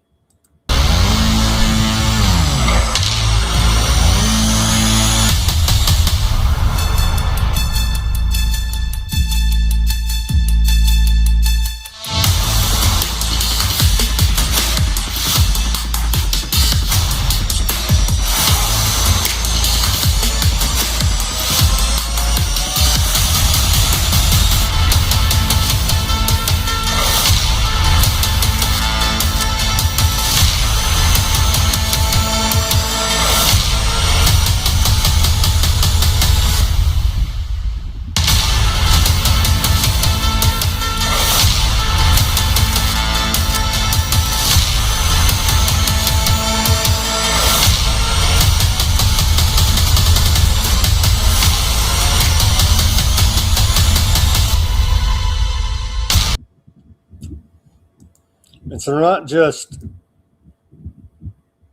pirating rogue oil tankers, chasing them around the world's oceans in violation of U.S. sanctions were also committing murder, extrajudicial assassinations, and they did whack another one. Here's how they're giving us an inside look. U.S. Southern Command posted this. Here's how they're. How does the fleet find and stop illicit activity at sea? There you go. They got everything dialed in there. And they whacked, this was 2 days ago. Apologies for not catching it at the time.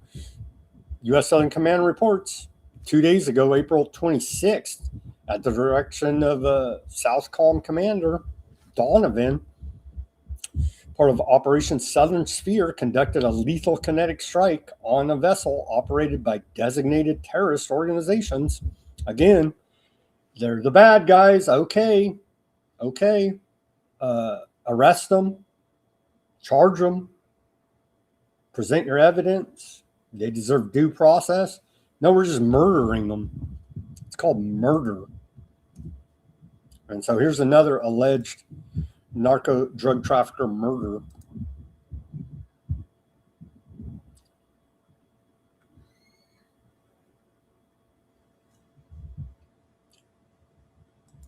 And so those guys could be the worst guy, worse than Putin, right? Worst, the worst of the worst of the worst.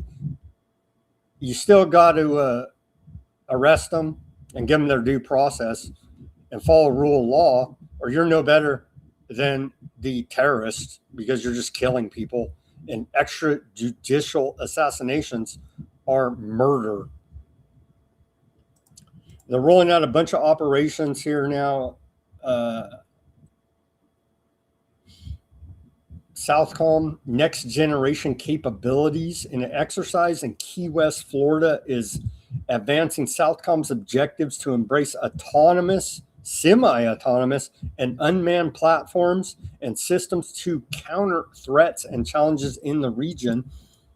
And so is Skynet live? As I reported yesterday, we're getting pretty close here with these autonomous weapon systems. And they show us a couple here from U.S. Southern Command.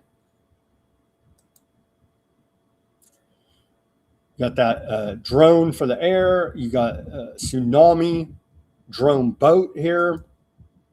What's that? Is that some kind of crazy gun on the front? Is that a laser directed energy weapon? I don't know, but some crazy high technology going on. There you go. And they're running it all right there. They go on to say here, these successes are forming the foundation of the newly established Southcom Autonomous Warfare Command, SAWC, i.e. Skynet, which will work closely with the Department of War's Defense Autonomous Warfare Group, DAWG, DAWG, to employ cost-effective autonomous, semi-autonomous, and unmanned platforms and systems in support of shared U.S.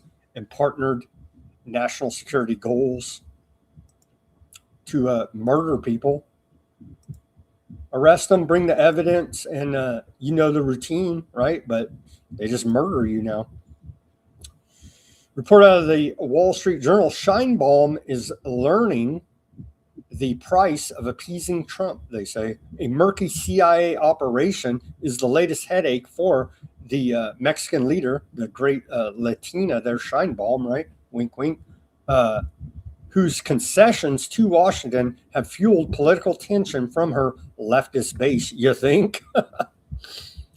And so they're just going to brush all that under the rug.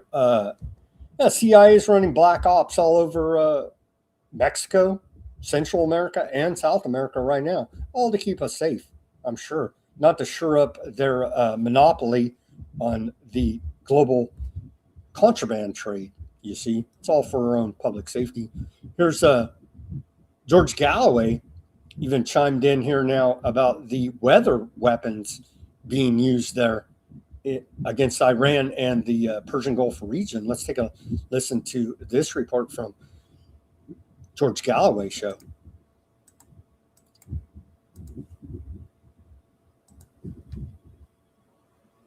Though less well than you have said it. In my monologue, I just ran out of time. I went over time. Rivers, lakes, gigantic floods are now raging in not just Iran, but in Saudi Arabia, in Turkey, in Iraq. Rivers that have never flowed for centuries are now brimful of water. It is snowing in Iran. For the first time in very many years, Iran had the drought that you described and was on the point of considering the evacuation of the capital, Tehran, because of a critical water shortage. And now there's water everywhere and plenty of drops to drink. And the argument that it was the destruction of the US radar facilities in the United Arab Emirates that has, if you'll forgive the pun, turned the tide, and the tide is now taken at its flux, is solving the water problem of the Persian Gulf, hopefully forever, is demonstrably proof that weather has been weaponized, that weather has been deployed as a weapon of war, as an act of war, causing untold harm, suffering, drought, and bad harvests, and all of the consequences. We can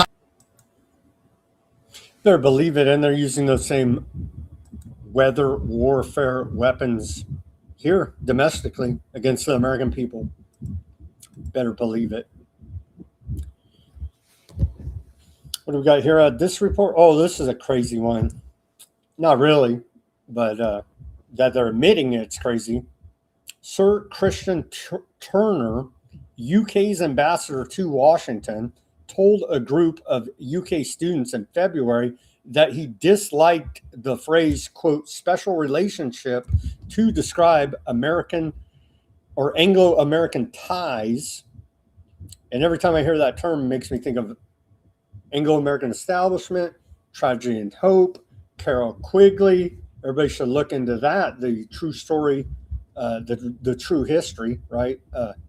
Anyhow, I digress here. The Anglo-American establishment, ties, and that if the term applied to anyone, it would probably be Aardvark land, the special relationship. He said, quoting now from a report out of the Financial Times, I think there is probably one country that has a special relationship with the United States, and that is probably Aardvark land, he said.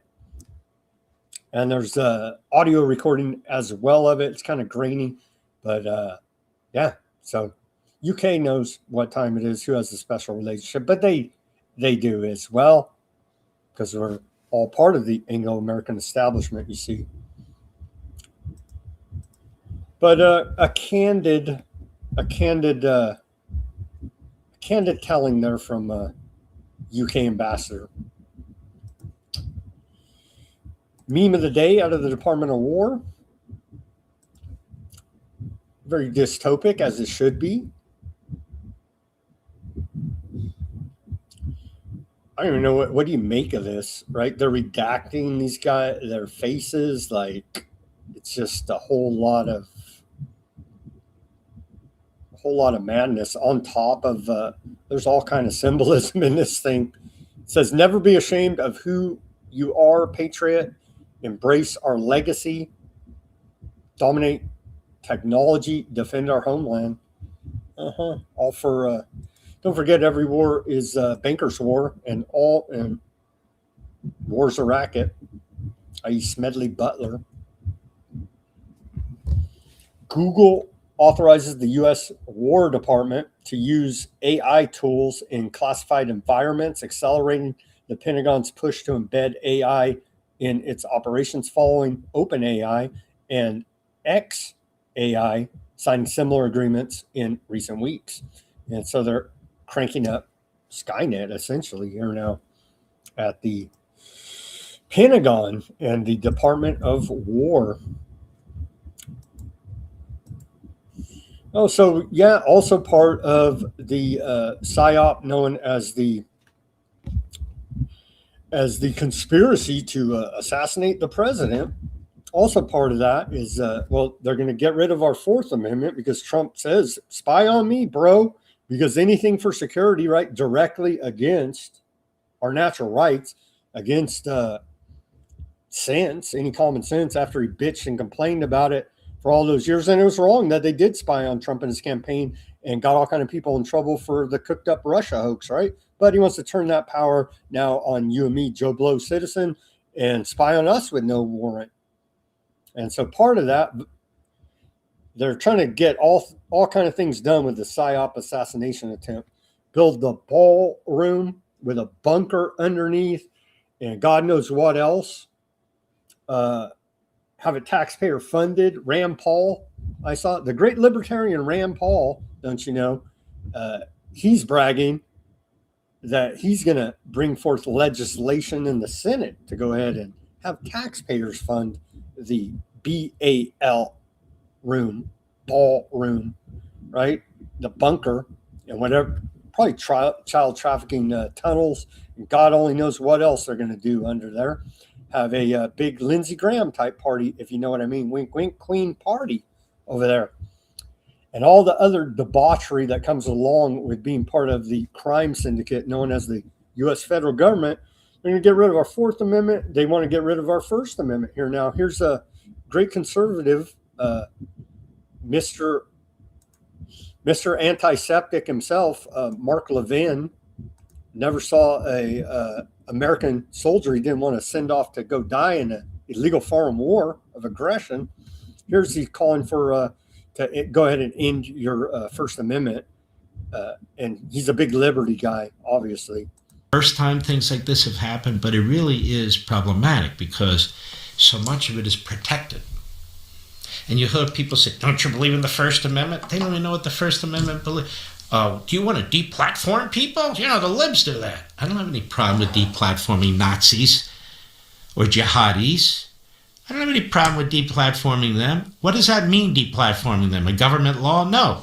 It means that X or Twitter or Facebook or Amazon with Twitch and so forth says, you know what? You're a lowlife. We're not paying, get off our platform. What's wrong with that? It's called private enterprise. I got no problem with that.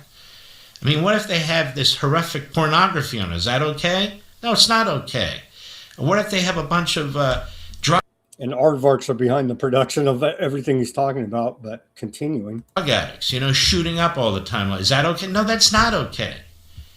Because our kids have access to it. People who are impressionable have access to it. What if they had people screaming at the top of the lungs saying, assassinate this guy and assassinate that guy? Well, they shouldn't do. Like the president of America here, Trump. Yeah, and don't call for violence. Definitely don't call for violence or be provocateured into it by the likes of these characters. Do that? Why? What's the standard? You need to have a standard. What should the law be? What does the Constitution say? I just think we've taken this too far because we're not even talking about political speech, which is the most protected of all speech. We do limit speech. We limit speech pornography. We limit speech cigarettes on the air and so. We limit speech booze. We limit speech drugs. And I could go on and on and on. There's different types of speech. There's commercial speech, right? There's religious speech. There's political speech. They're babbling buffoons. We see that all over the internet. Most of that is protected too. But I'm not talking about that. I'm talking about the kind of speech that really gets in the head of people who want to do grave damage to other people. Incitement. And I'm not talking about it in an ambiguous way. When you get a guy that talks about killing a senator, oh, I really didn't mean it. Or when you get a guy that says, yeah, I don't know if there was really rape, can you prove it, and so forth on October 7th. Well, he's allowed to say that. But in the pattern of what this person is saying. What is it that they're trying to do? Have a real discussion? No. No, he'll say that, but he's not. The overthrow of the country, let me ask you this. Do you think the founders would have put up with this? Would they put up with all this aardvark madness running around? Probably would. A bunch of Freemasons. Anyhow, here's the Zionist Organization of America. President Mort Klein says Americans need to lose their free speech rights in response to the attack there on Trump, the alleged attack.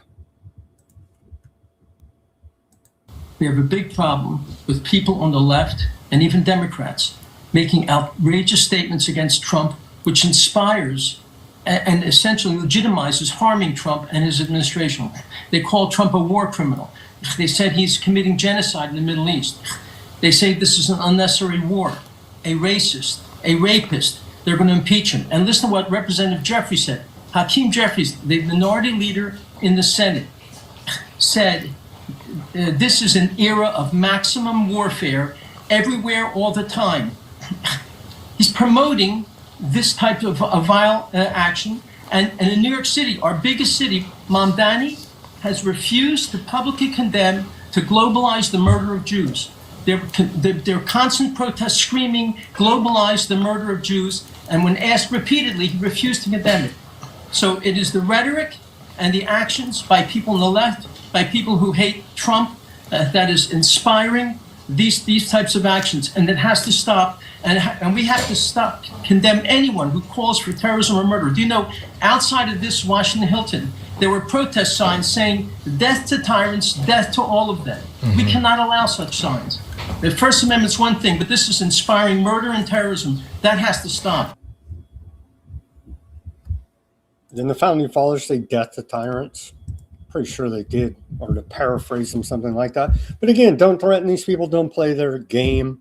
And we're going to let the government rhetoric be used against our natural rights, our First Amendment. That's where all this is going.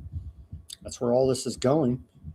Aardvark groups are angry over the DOJ's indictment of the Southern Poverty Law Center, as the ADL, Anti-Defamation League, and the American Aardvark Committee used similar infiltration tactics to destroy the John Birch Society and target anti-aardvark groups.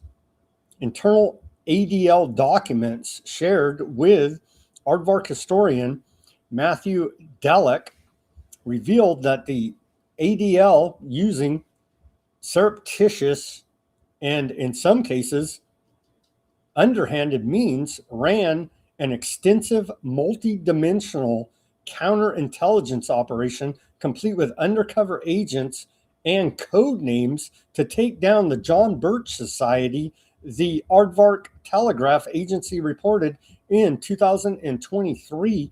In the early 1990s, the West Coast branch of the ADL was accused in federal court of illegally spying on left-wing and pro-Arab groups, including the African National Conference, the American Indian Movement, and the Association of Vietnam Veterans.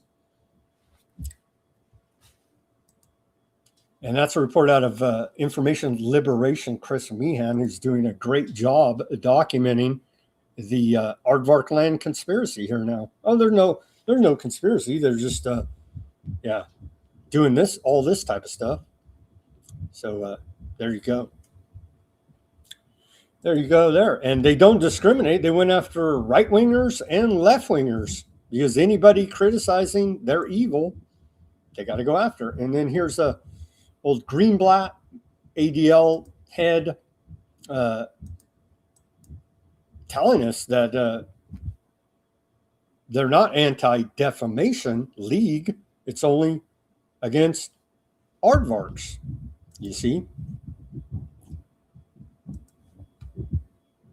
I'm an unapologetic Jew. Like, I'm a proud Jew. I'm a Zionist Jew. I'm the grandson of a Holocaust survivor. I am a proud Jew. I'm an unapologetic Jew. I'm a Zionist Jew. And I'm a Jew who's ready to fight for the things that we have. You know, here I am, and what kind of Jew are you? ADL's what is our mission statement? Like what we do. Stop the defamation of. But that's not our why. Our why, our core purpose, why we were founded. What was the reason to create it? Was not Jews are safe. That's the hypothesis of what we do. The why is to protect the Jewish people, to protect the Jews. That's why we exist. So we don't exist for some universalist ideal. We exist to protect the Jews. Because when Leo Frank, the alleged raper there.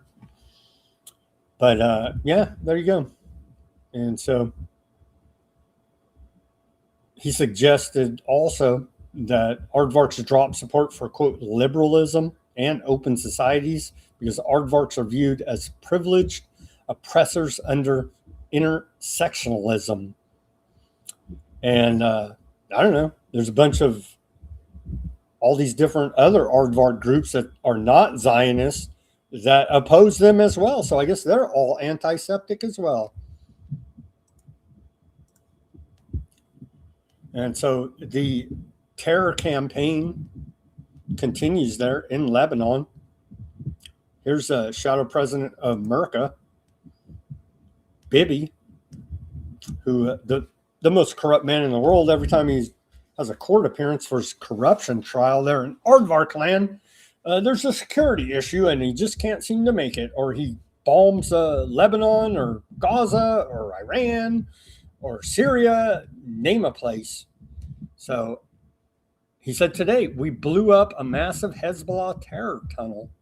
We're destroying their terror infrastructure. We're killing dozens upon dozens of terrorists, and there's more to come. Apologies, it's in the language here, but מנהלת טרור ענקית של חיזבאללה. אנחנו משמידים להם את תשתיות הטרור, אנחנו הורגים להם עשרות רבות של מחבלים, ועוד היד נטויה. אנחנו פועלים בתוך רצועת הביטחון, תחומית לליטני. There you go, the most corrupt man in the world, even too corrupt for Aardvark land. Aardvark land targets civilian defense.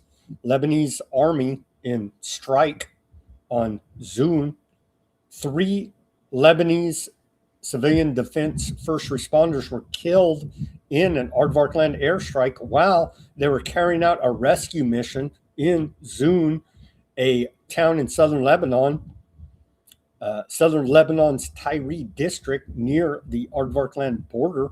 According to authorities, the Lebanese health ministry reported a preliminary death toll of 5 people, including paramedics, and that's an ongoing theme. They're targeting the medical infrastructure right there, emergency medical response. Even Rockefeller Medicine's good at that, Western medicine. So they're targeting hospitals, they're targeting paramedics, they're targeting ambulances. Anybody that could even help the injured are being targeted as well here now.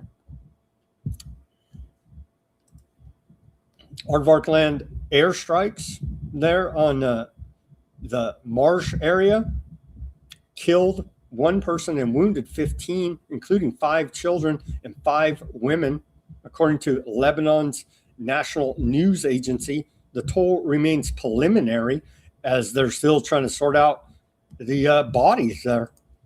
And so here's a look on the map, because they have to take up to the Litani River, right? And so like up to here, right? And so they're taking all of this and then out to there. And so we have a greater Aardvark land project to build, don't you know? Regardless of how many women and children are killed in the process. Press TV, of course, that's Iran TV, right? Reports yesterday of explosion in Quintara marks the first time Aardvark land forces have been filmed detonating an underground target, likely a tunnel or bunker. And that's what old Bibi was bragging about there. Let's take a look at this. Quite an explosion, I would say. They're leveling the place.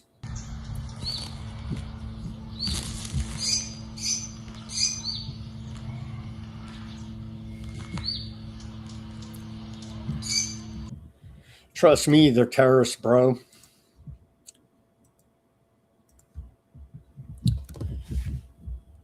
This reporter, man, she better watch out. This blonde Courtney Bone Images.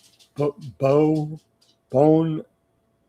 Images. Is that even her name? That's her handle on the X. Anyhow, here she is reporting from right there on the ground in Lebanon as they're, well, take a look. You can see in the background behind her here, they are leveling the place.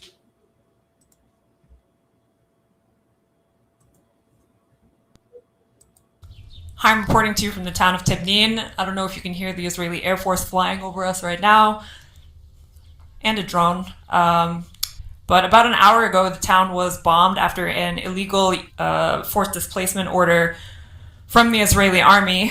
And right now we're standing at the Tibnin Governmental Hospital, which was heavily damaged during the 45-day war. Several airstrikes targeted Tibnin during the war, and a lot of them were around the hospital, causing extensive damage, as you can see here.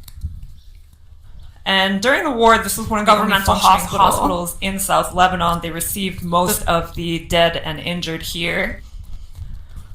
So far today, the Israeli army has targeted Lebanon with 9 attacks, drone strikes, airstrikes, killing multiple people, and an illegal controlled demolition of homes in the town of Shama.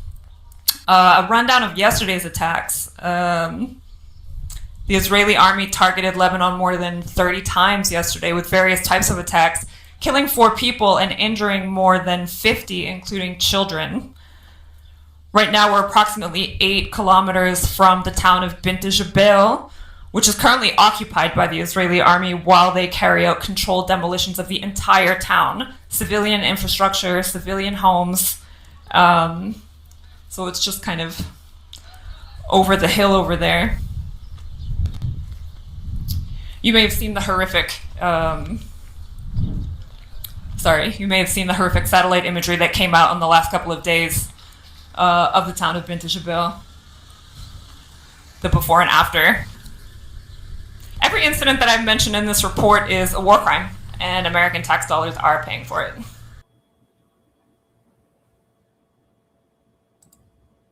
She better watch out. They killed like over 250 already journalists there in Gaza. They're killing the hell out of journalists. They're reporting on Lebanon as well. Massacres have been reported in southern Lebanon. Several children reported missing.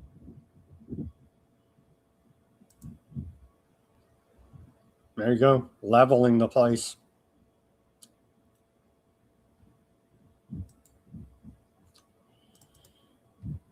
Quite horrific indeed. A long shot here of the leveling. They're creating the apocalyptic hellscape. Same way, same program they did with Gaza, and they're not done with Gaza yet. They're going to go back in heavy into Gaza. You better believe it. Hezbollah, what? There is some resistance there. Hezbollah. Lebanon's Hezbollah announced 3 operations today in response to Aardvark land ceasefire violations and attacks on southern Lebanon. You know, ceasefire, give me a break. Give me a freaking break. There's no ceasefire there. Aardvark land military failed on all fronts. And so is this the most antiseptic thing that could possibly be reported? Is this... What can we maybe too bad we can't get Mark Levin's opinion on this poll here out of Aardvark land. Aardvarks believe they are losing. The Aardvark public is losing faith in claims of military victory since October 2023, the worst attack in the history of the world, we're told,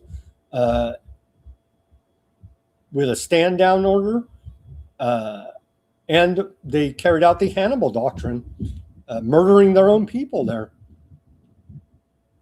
According to a poll published by Aardvark Land Public Broadcast, KAN, 57% admit no wars have been won since 2023, despite Aardvark Land igniting multiple conflicts in 6 Muslim nations. Only 17% believe Aardvark Land has achieved success in Syria, 14% in Lebanon, 12% in Yemen. Yeah, you guys didn't do jack in Yemen. The Houthis are still all pissed off doing these big million-man Houthi rallies every friggin' Friday. You guys definitely didn't do jack in Yemen. And so there you go. Aardvark on Aardvark crime, anti-septicism coming from the antiseptics. I know, it's quite horrific. Somebody call Mark Levin about this. And old Ambassador Huckabee. Where's he at? Is he back in America? I don't know. Lost track of that fool. That traitor, Huckabee. Straight up traitor. Hanging out with Pollard, the convicted spy. Best buddies. You know what I mean? It's just, might as well hang out with Jimmy Savile or Epstein or Trump at this point, or the king of friggin' England. Report out of the cradle. Weaponizing water in Gaza. MSF charges Aardvark Land with weaponizing water in Gaza. The 2 UNICEF drivers responsible for water deliveries were shot dead by Aardvark Land troops in Gaza earlier this month. Aardvark Land has been weaponizing Gaza's access to water. And isn't that what they're famous for? The Aardvarks poisoning the well? Pretty famous for that throughout history here now. Continuing, systematically depriving the besieged enclave's residents of vital resources as a form of collective punishment, Doctors Without Borders, or MSF, said in a report issued today. Palestinians in Gaza face engineered water scarcity. The report reads, the deliberate denial of water from Palestinians is an integral part of Aardvark Land's genocide. Doctors Without Borders said in the report, access to clean water, safe sanitation, and basic hygiene is fundamental to life. The continued denial of these essentials has inflicted preventable suffering on the entire population. Aardvark Land authorities have imposed conditions that severely restrict access to essential services within the Gaza Strip. Displacement orders and the interdiction by the Aardvark Land military for Palestinians to enter parts of Gaza has at times covered up to more than 80% of the Strip. Like, go over there in that little free speech area and we'll, whack you there. And good luck drinking some clean water. At the time of the writing of the report, Palestinians could not access 58% of the territory. The Aardvark Land Authority have repeatedly forced Doctors Without Borders to suspend water distribution. The report added that it has also lost critical water production assets and has been forced to relocate drinking water production units, reducing water availability for hundreds of thousands of people. And there's a report every other day. A little kid went to go get some water. They whacked them. Boom, like that. That's how they do you. Remember the, I forget even what it's called now, the humanitarian setup there. And the little kids would run up there. Can I get some food, some clean water? Bang, right? And report after report after report of that. Distillation plants, boreholes, pipelines, and sewage systems have been rendered inoperable or inaccessible. Yeah, they blew everything up. Palestinians have been injured and killed simply trying to access water. Indeed. Aardvark land authorities know that without water, life ends, yet they've deliberately and systematically obliterated water infrastructure in Gaza whilst consistently blocking water-related supplies from entering. Indeed. And it goes on. But yeah, they've weaponized water there in Gaza as part of the ongoing genocide. Here's a Aardvark land soldier. They just can't help themselves from posting their war crimes. It says not a single house is standing. This is the apocalyptic hellscape they've created there in Gaza.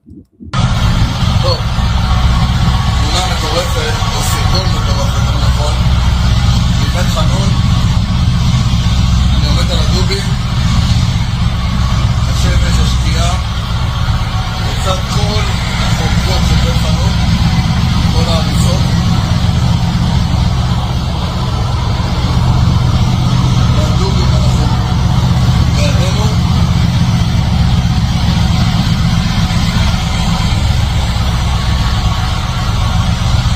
צילום פסיכי, 7:30, 7:45 בערב.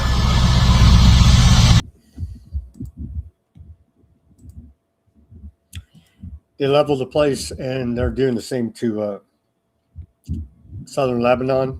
They'll do it to all of Lebanon. They'll do it to all of Syria. The ongoing genocide continues in Gaza. 2 brothers under the age of 10 years old were killed weeks apart. At least 226 children and 179 women have been killed since the ceasefire with Gaza there now, according to Gaza Ministry of Health. And there's video of them carrying the dead kids. It's just, it's horrific. I'm not, it's like war porn. It's like snuff films. You know what I mean? It's just, it's heartbreaking. It's horrific.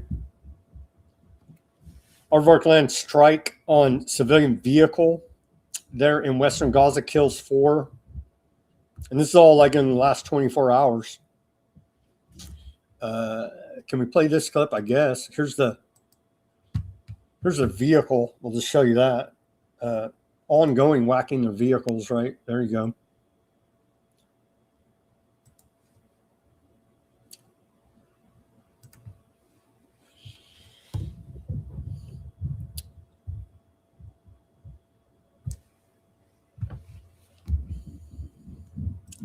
What else do we got? We got some numbers here. Since the Gaza quote ceasefire, which there's not a ceasefire, like there's no ceasefire with Lebanon, there's no ceasefire with Gaza. Aardvark land has carried out since the ceasefire and Trump's board of piece of crap con job scam real estate redevelopment project led by the guy everybody voted for, Kushner, right? And Witkoff. Anyhow, Aardvark land has carried out 100 since the ceasefire. Aardvark land has carried out 1,027 live fire attacks. We're constantly reporting on the live artillery shelling, right? 1,188 airstrikes and shelling attacks, and 103 military incursions, according to a report shared by the Palestinian side with mediators obtained by Dropsite News. 15 incidents recorded on Sunday alone. So what is that, 3 days ago? Drone strikes, machine gun fire, demolitions, any which way, pick your way to murder people. And they're doing it here now. Since the ceasefire took effect, 817 Palestinians have been killed, including 213 children, 90 women, 23 elderly, and 2,296 wounded, of whom more than half are children, women, or the elderly. Aardvark land also continues to hold approximately 34 square kilometers beyond the agreed upon withdrawal lines and has blocked repairs to electricity, water, and sewage infrastructure. They weaponized the water system there. And it breaks it down even further, but it's just quite horrific. The data coming out, and it's even worse than this, right? It's even worse than this. But this is the data that we have to report officially. And it's even worse than this. So I don't want to hear about a ceasefire because there is no ceasefire. All right, that's all the reporting we got. Let's go to Iran International. You can see what the latest headlines there are. Oh, here's a nice picture of these scumbags. There you go. More from these jokers. I think this was last night. Maybe it's tonight. Yeah, there you go. Celebrate with Jimmy Savile's best friend and his brother, all up in the Epstein files there. You better believe he's all up in it too. So headlines out of Iran International. Trump tells aides to prepare for extended Iran blockade. Report out of Wall Street Journal. Trump says Iran will never get nuclear weapons. IAEA chief discusses Iran, Ukraine nuclear safety in U.S. meeting. U.S. sanctions campaign targets Iran's banking, oil, and crypto networks. Iran absent from FIFA meetings in Canada over visa delays, Reuters says. Yeah, we got a lot bigger problems than FIFA and playing soccer. I guess it could relieve some of the trauma here to be involved in sports games there. But hey, they're a bunch of terrorists. We can't let them in, obviously. Right, sure. And then finally here, Al Jazeera. Al Jazeera reporting, Trump says Iran requests to end U.S. blockade. Aardvark kills 3 medics. Extraordinary GCC summit held in Saudi Arabia as UAE set to exit OPEC. We reported that. U.S. Treasury chief says blockade will soon force Iran to reduce oil production. Those reports are running out of storage, but I have a sneaking suspicion they're going to figure out a way.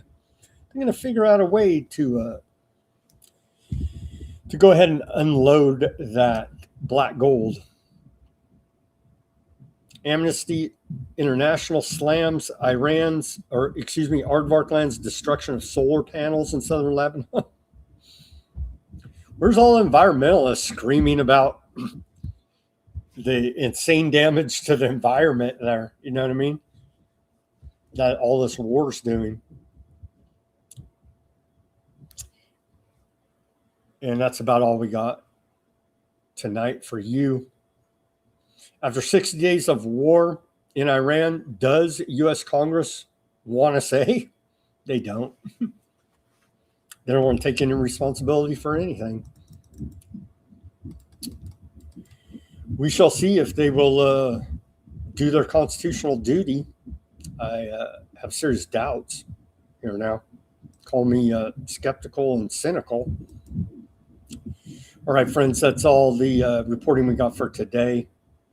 Let me go over to the channels here. Let's check out Odysee. See how we're doing on the Odysee. We do have a few people over there. Shout out to John, Deep, Huffman, Fat Bob. See some comments from you guys. John says, that bunker thing perplexes me. Are they afraid of us or nukes, or are they going to unleash a weapon to get rid of all of us or most of us? Their money ties them into the power centers, or they got their positions by appointment from the power centers. I don't know what they're out of their freaking mind. You know what I mean? I'm sure they got a plan, but still they're out of their mind. Yeah, hepaphilia and the Habsburg jaw were the result of inbreeding royals, John said. Indeed. How about the Rothschilds? They married first cousins for generations. Yeah. They're all related, right? They're all part of the same bloodline. Maybe some further removed than others, but man, wicked devils here now, all in the same bloodline. Let's see. Huffman says capitalism won and moved all the loot to Wall Street through Savile and Cromwell. I think the bunker is so Trump can get there before Mr. Reznik does, maybe. But the Golden Dome is going to protect us from Russian hypersonic missiles after we put $1 gazillion into it and it doesn't work, right? Oh, man. Let's see. John said, did you see the rain Iran got after taking out the radar? Yeah, we covered it here. We covered some videos of it and the reports about it.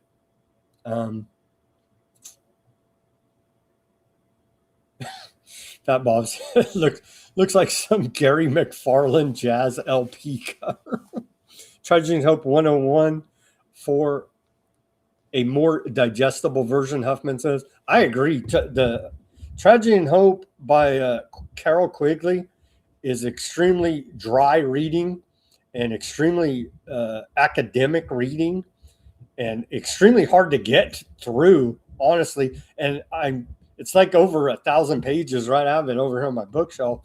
Anyway, I agree, man. It's a rough reading, but that's your true history there in Carol Quigley's Tragedy and Hope. Everybody should check that out. But what's the one? There's Tragedy and Hope from Joe Plummer, I believe. That's like a condensed version that dumbs it down a little bit, and it deserves to be dumbed down because it's extremely dense and dry history for sure. You'll fall asleep reading that thing. But everybody should check that out for the true history that we're not taught in the Rockefeller Education Centers and through the Maxwell textbooks here in America and around the world for that matter. Fat Bob says, Bibi has not bombed Australia. Not yet. But remember, they had that antiseptic attack, so maybe they're next. Maybe Australia's next. John says their intelligence services seem to be very busy in Australia with false flag attacks and lawfare against white nationalist groups and individuals. Huffman says the Free Palestinian TV had a video about some IDF being pinned down and surrounded, but I haven't watched it yet. Let's see here. Yeah, Fat Bob says snuff films utterly.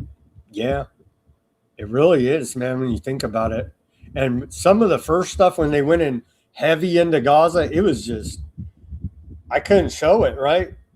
But it's heads, arms, legs blowing off. It's literally snuff films. And the IDF is posting it proudly all over the internet. Part of their indictment at the International Criminal Court. Danger says environmentalism is a grift. Yeah, all the, I agree with you. All the institutional environmentalism is, but man, you'd think somebody would be saying something that you guys are destroying the entire ecosystem, but hey. So that exposes it right there, right? Where's all your big environmental groups? They should be jumping up and down, screaming about this, but yet mum's the word. Huffman says, dog, you need to join the Earth for All initiative on the Club of Rome YouTube channel. Might join up with the, what is it called? Extinction Rebellion and glue your hands to the road, right? Huffman says Richard Grove does the best tragedy and hope coverage. Indeed, he does over there at what is it called, Grand Theft World. He does. I agree with you there for sure. All right, thank you guys. Let's see. Fat Bob said I'd ask Gronk for a condensed version, but XF me up.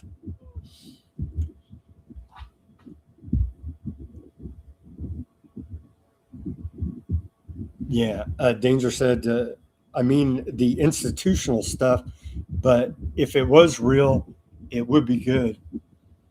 Yeah. Where are they all at, right?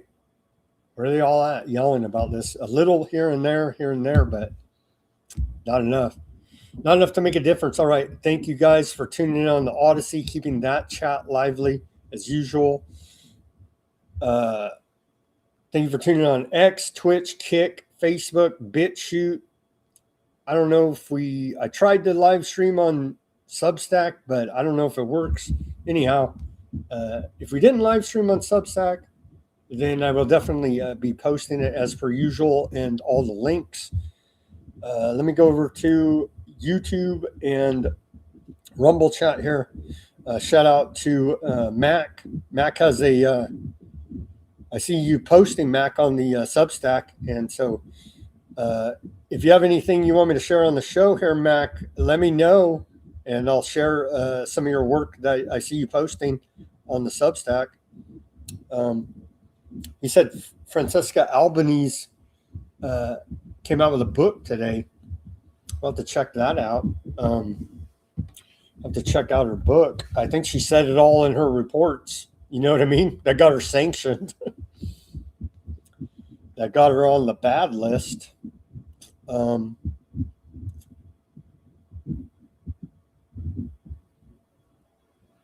Fat Bob said this audience might appreciate Sean H. Ross on this very thing.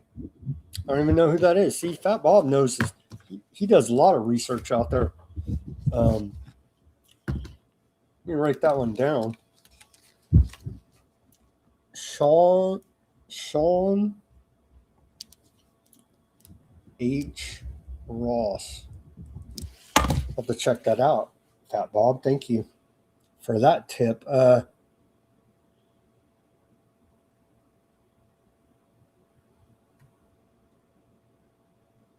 I did see that, Mac, because Mac bought the snow globe and then they said it was out of stock.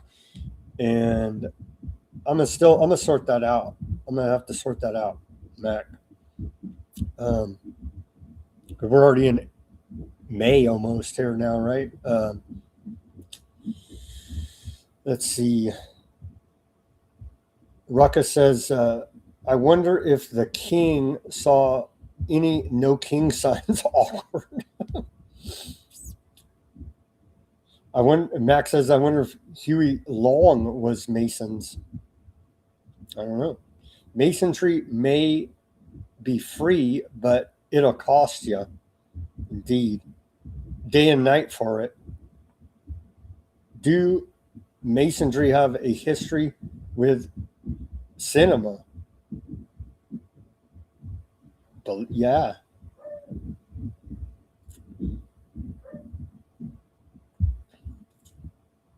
Put a fork in us.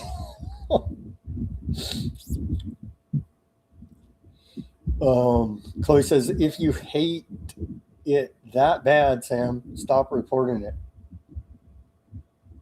Well, we got to report on it. We got to report on it here now.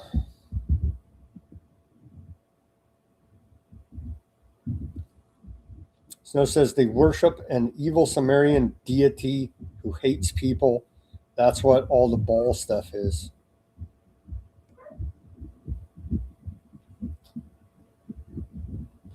Are you going to report on OPEC?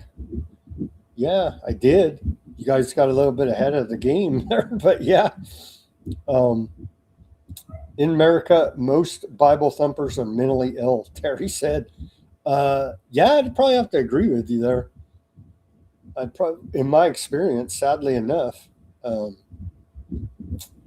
Sadly enough, let's see here.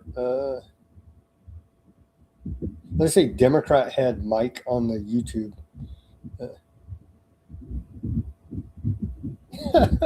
They said we know. You don't have to just keep saying it every night. It's all to pacify the masses, to condition their minds. When things do occur, most won't question nor care. Light Stalker on the X said that. Condition us normalization. Yeah. Part of the PSYOP. It's the left, it's the right. Meanwhile, we evolve into a police state third world cesspool. Indeed, Terry said on the YouTube.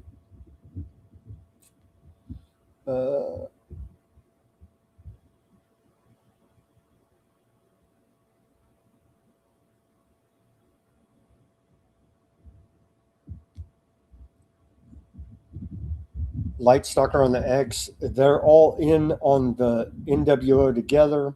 Albert Pike foretold us long ago. It's all orchestrated. Yeah. And whether that's real or not, it's real. Just like the protocols of Zion, they always say, "Oh, that's all fake. It's debunked." Well, whatever, whoever wrote it and whatever, read it, and you'll be like, "Damn, they're kind of doing that." You know what I mean? So wherever the hell it came from, kind of looks like that's the plan.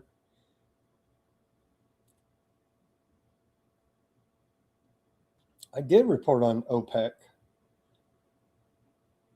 I said that, yeah, what I don't know what is going to be the effects of the petrodollar there with the UAE leaving OPEC.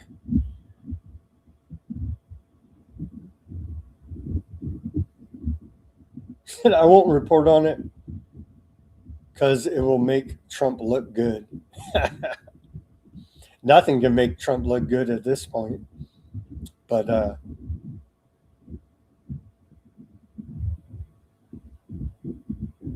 let's see here. Selective hearing.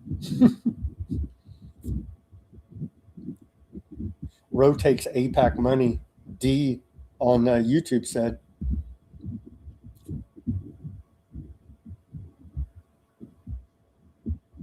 I defended Trump for years because he was made a victim by the system and the media, which is owned and controlled by much the same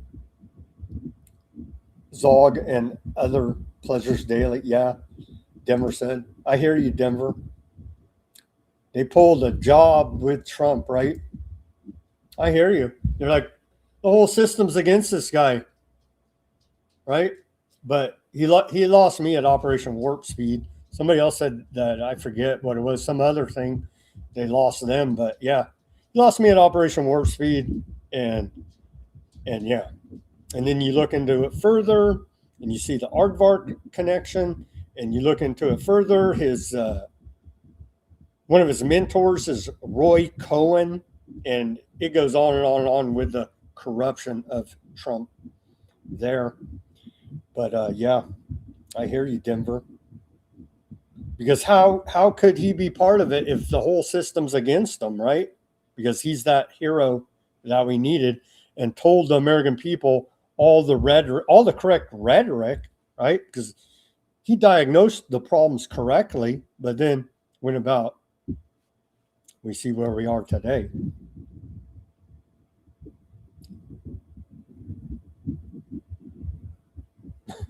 Fat Bob says, why haven't the Epstein class done a Jurassic Park, but with Paracas remains from bones? They were talking about doing some crazy Jurassic Park type of experiments there, I believe, is in the Epstein files.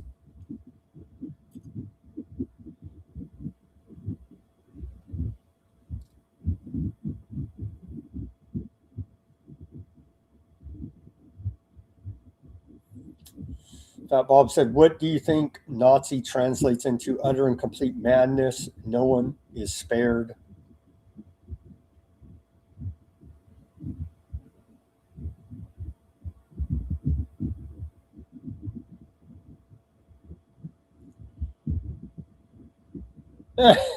I did report on OPEC.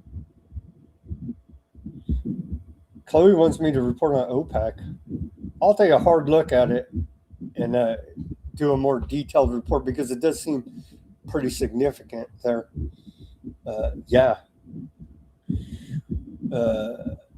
she says, Chloe says on the Rumble that gas went from $4.19 to $4.39. Yeah. Yeah, we're getting price gouged here too by Rockefeller oil oligarchs because allegedly we have all the world's oil. We just stole a bunch of Venezuela oil. They're opening up all these different access to oil here in America, allegedly, according to Trump's Department of Energy. Why are we getting price gouged so badly here now? Because it's all part of the agenda, obviously.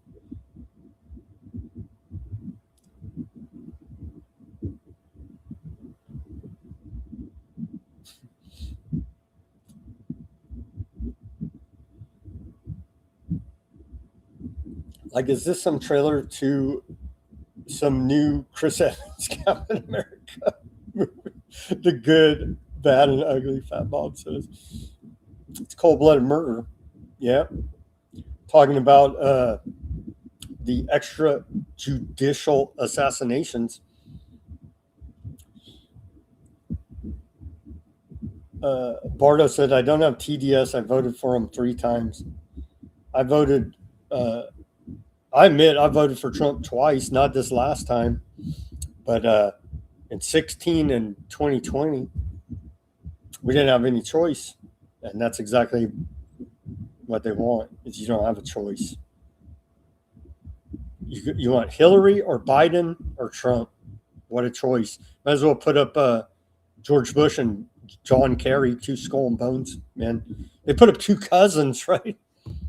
Hillary and freaking Trump the first time. We have no choice. Let's see here. Denver says, crazy how so many that had bat times right seemingly castrated themselves and donated their balls to the Trump administration. But yeah, I mean, self-proclaimed father of the miracle, right? So yeah, how do you give that a pass? I can't give that a pass, and I don't, and I didn't, and I won't.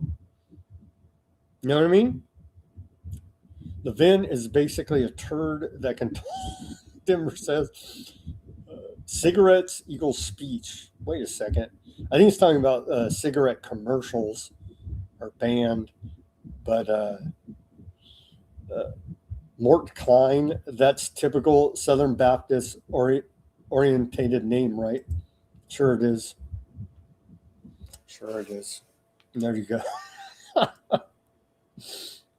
When will they deplatform all aardvarks? Well, it's kind of hard. They bought up half the freaking media, right? They bought up TikTok, ZBS. There's a big old chart. I think we showed it before. Just Larry Ellison alone, right? Kind of hard when you own the platforms to deplatform yourself. That would be antiseptic, I believe.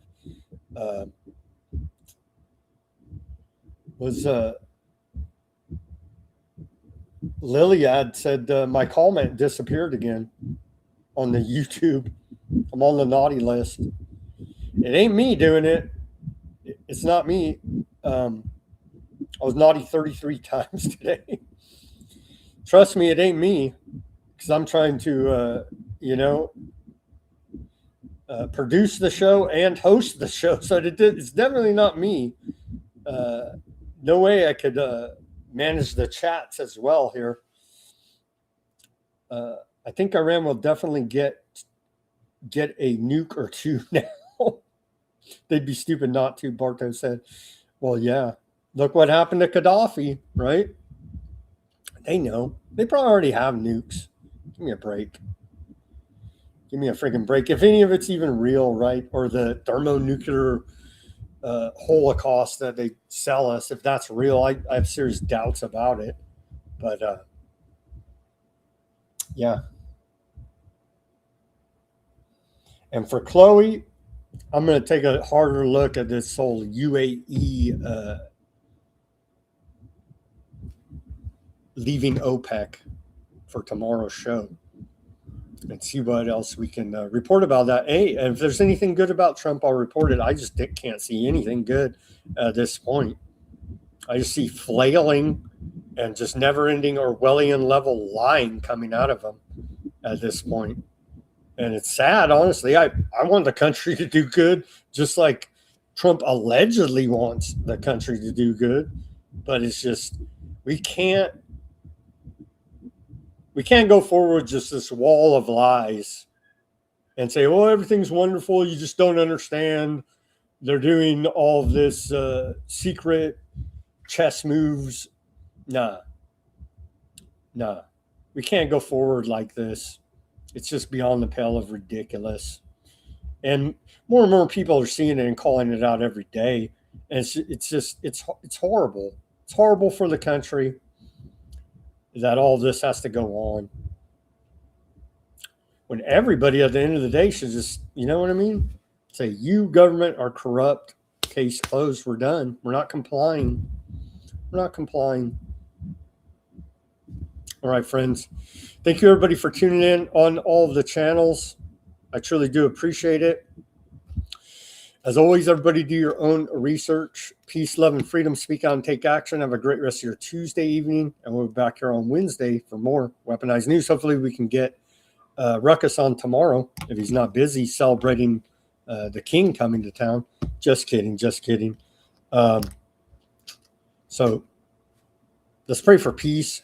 Pray for peace. Their Russia-Ukraine war is still raging. They're killing the hell out of each other. Still continue to blow up energy infrastructure all over the place. And so we're in pretty deep right now. Let's pray for peace. And we'll see you tomorrow. Everybody have a great rest of your evening. And again, thank you for tuning in.